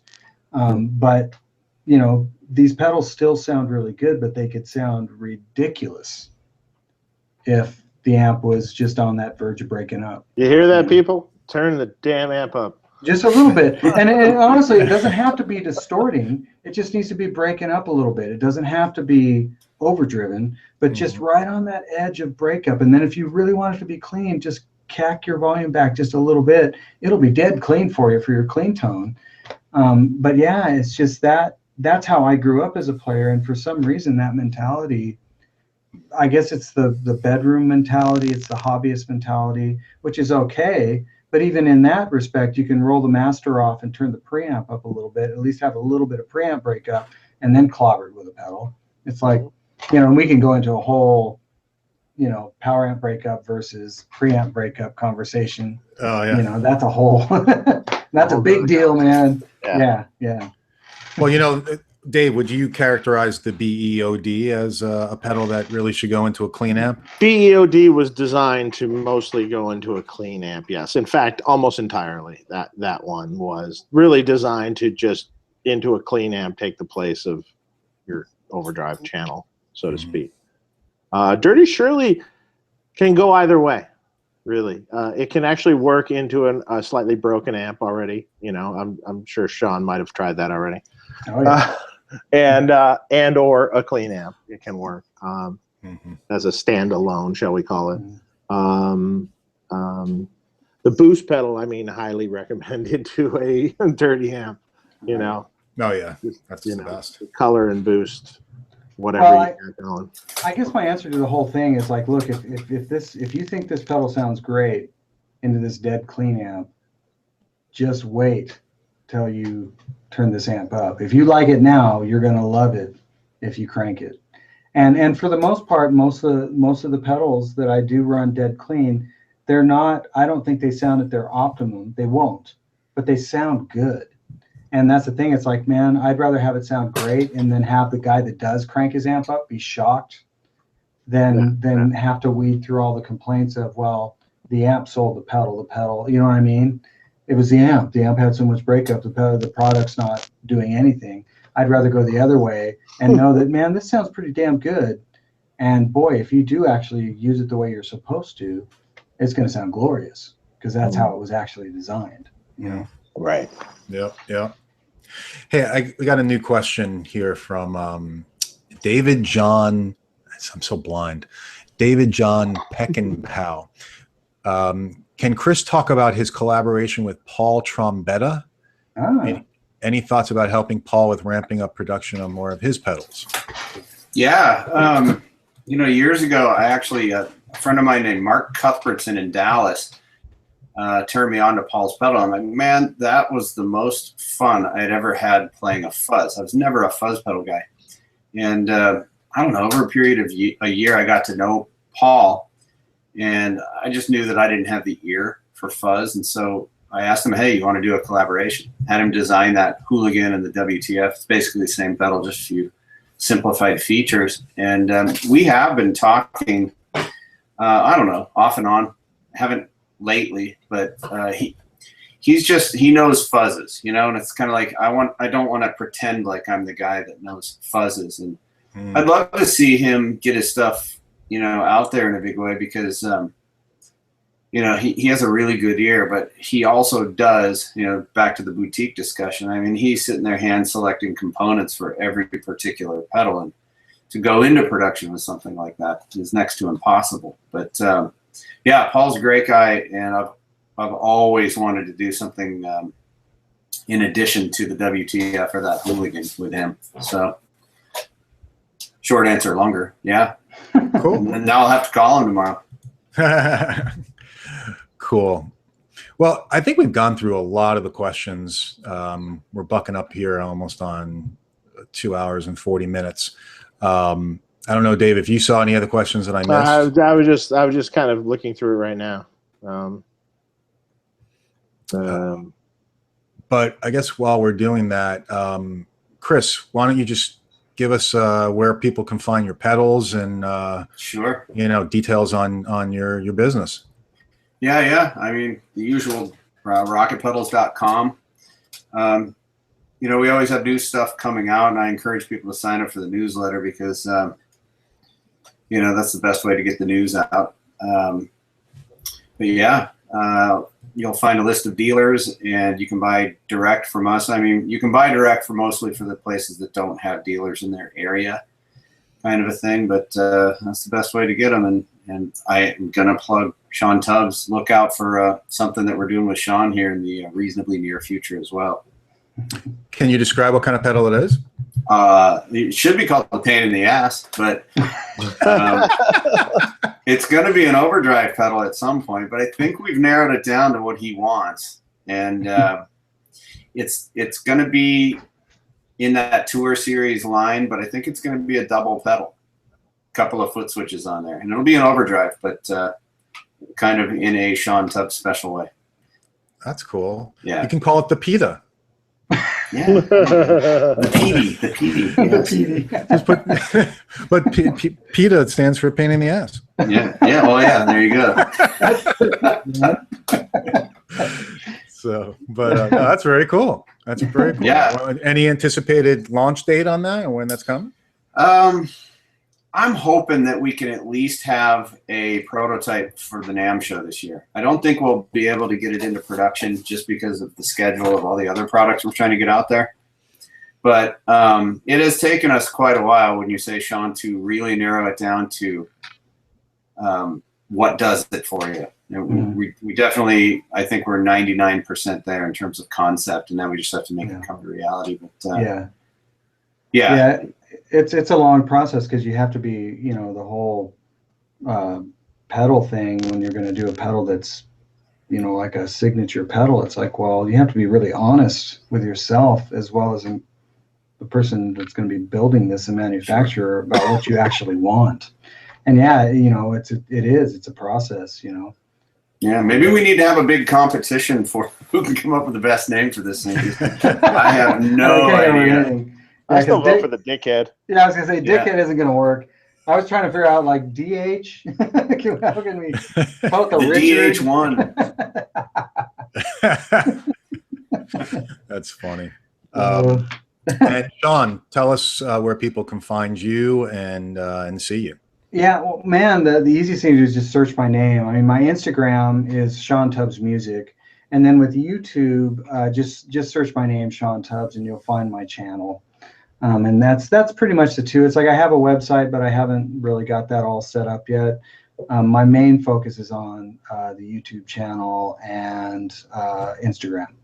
So yeah, Shawn Tubbs Music is Instagram, and then just search Shawn Tubbs YouTube, and you'll find my channel, no problem. Perfect. And please subscribe. Yes, exactly. Dave, did you find anything new, or did we cover it all? We covered a lot of it. There might have been some things we missed in there, but yeah, I think it's fine. Okay. All right, cool. And unless you see anything. I didn't see anything else. Let me just take a check one last time. Make sure that we got everybody. If we covered. missed you guys, we're sorry. Yes, we are sorry. You can always email me at tonetalkmark@gmail.com. Or me at friedmanamps@gmail.com. Yep, and please subscribe to the channel. What's that, Dave? I'm sorry. And I get all those. So if you get an answer from that email, it's me. There you go. Right from the source. And please subscribe to our channel. It's tone-talk.com. Hit the like button, hit the subscribe button. I can't thank you guys enough. Chris Van Tassel, Shawn Tubbs. Been meaning to have you guys both on the show for a really long time. Since we started, and even before we started, we were talking about having you guys on as early guests. So it's fantastic. I can't wait to see both of you guys at Winter NAMM. I know Dave and I will be there. Well, thanks so much for having me on. Like I said, I'm flattered that you guys would think of me. It's really kind of you to have me on. The discussion was so fun. Come on by. We'll have some bourbon and some scotch. Perfect. In that order. Probably in the room. Sweet. Perfect. We were talking about behind the cabinets. A secret yeah. a keg back there. We were talking about installing that in the wall. That would be great. Oh, that'd be awesome. Little tap. Dave NAMM will be fun. And Dave, I want to thank you for turning me on to expensive stuff that I have to buy now, including one of your amps. Oh, your fault. Sorry. Yeah. Well, amp switchers for everyone. I know. Well, amps too. But yeah, shoot me your address and I'll send you out one of those Rockaways. Okay. Yeah. Or shoot me an email at friedmanamps@gmail. Okay. Yeah. Perfect. Exchange. We'll exchange then. Cool. Awesome. Cool. Well, it's fun, guys. Yeah, same here. You guys just hang on 1 second while I disconnect. But I want to thank everybody in the chat. I want to thank everybody for viewing the show. Everybody's awesome. So thank you. Have a great long weekend. It's a nice holiday weekend. Enjoy it if you're not working on Monday. I know I'm not. So looking forward to that. So good night, guys. And just hang on 1 second while I end this. Peace out.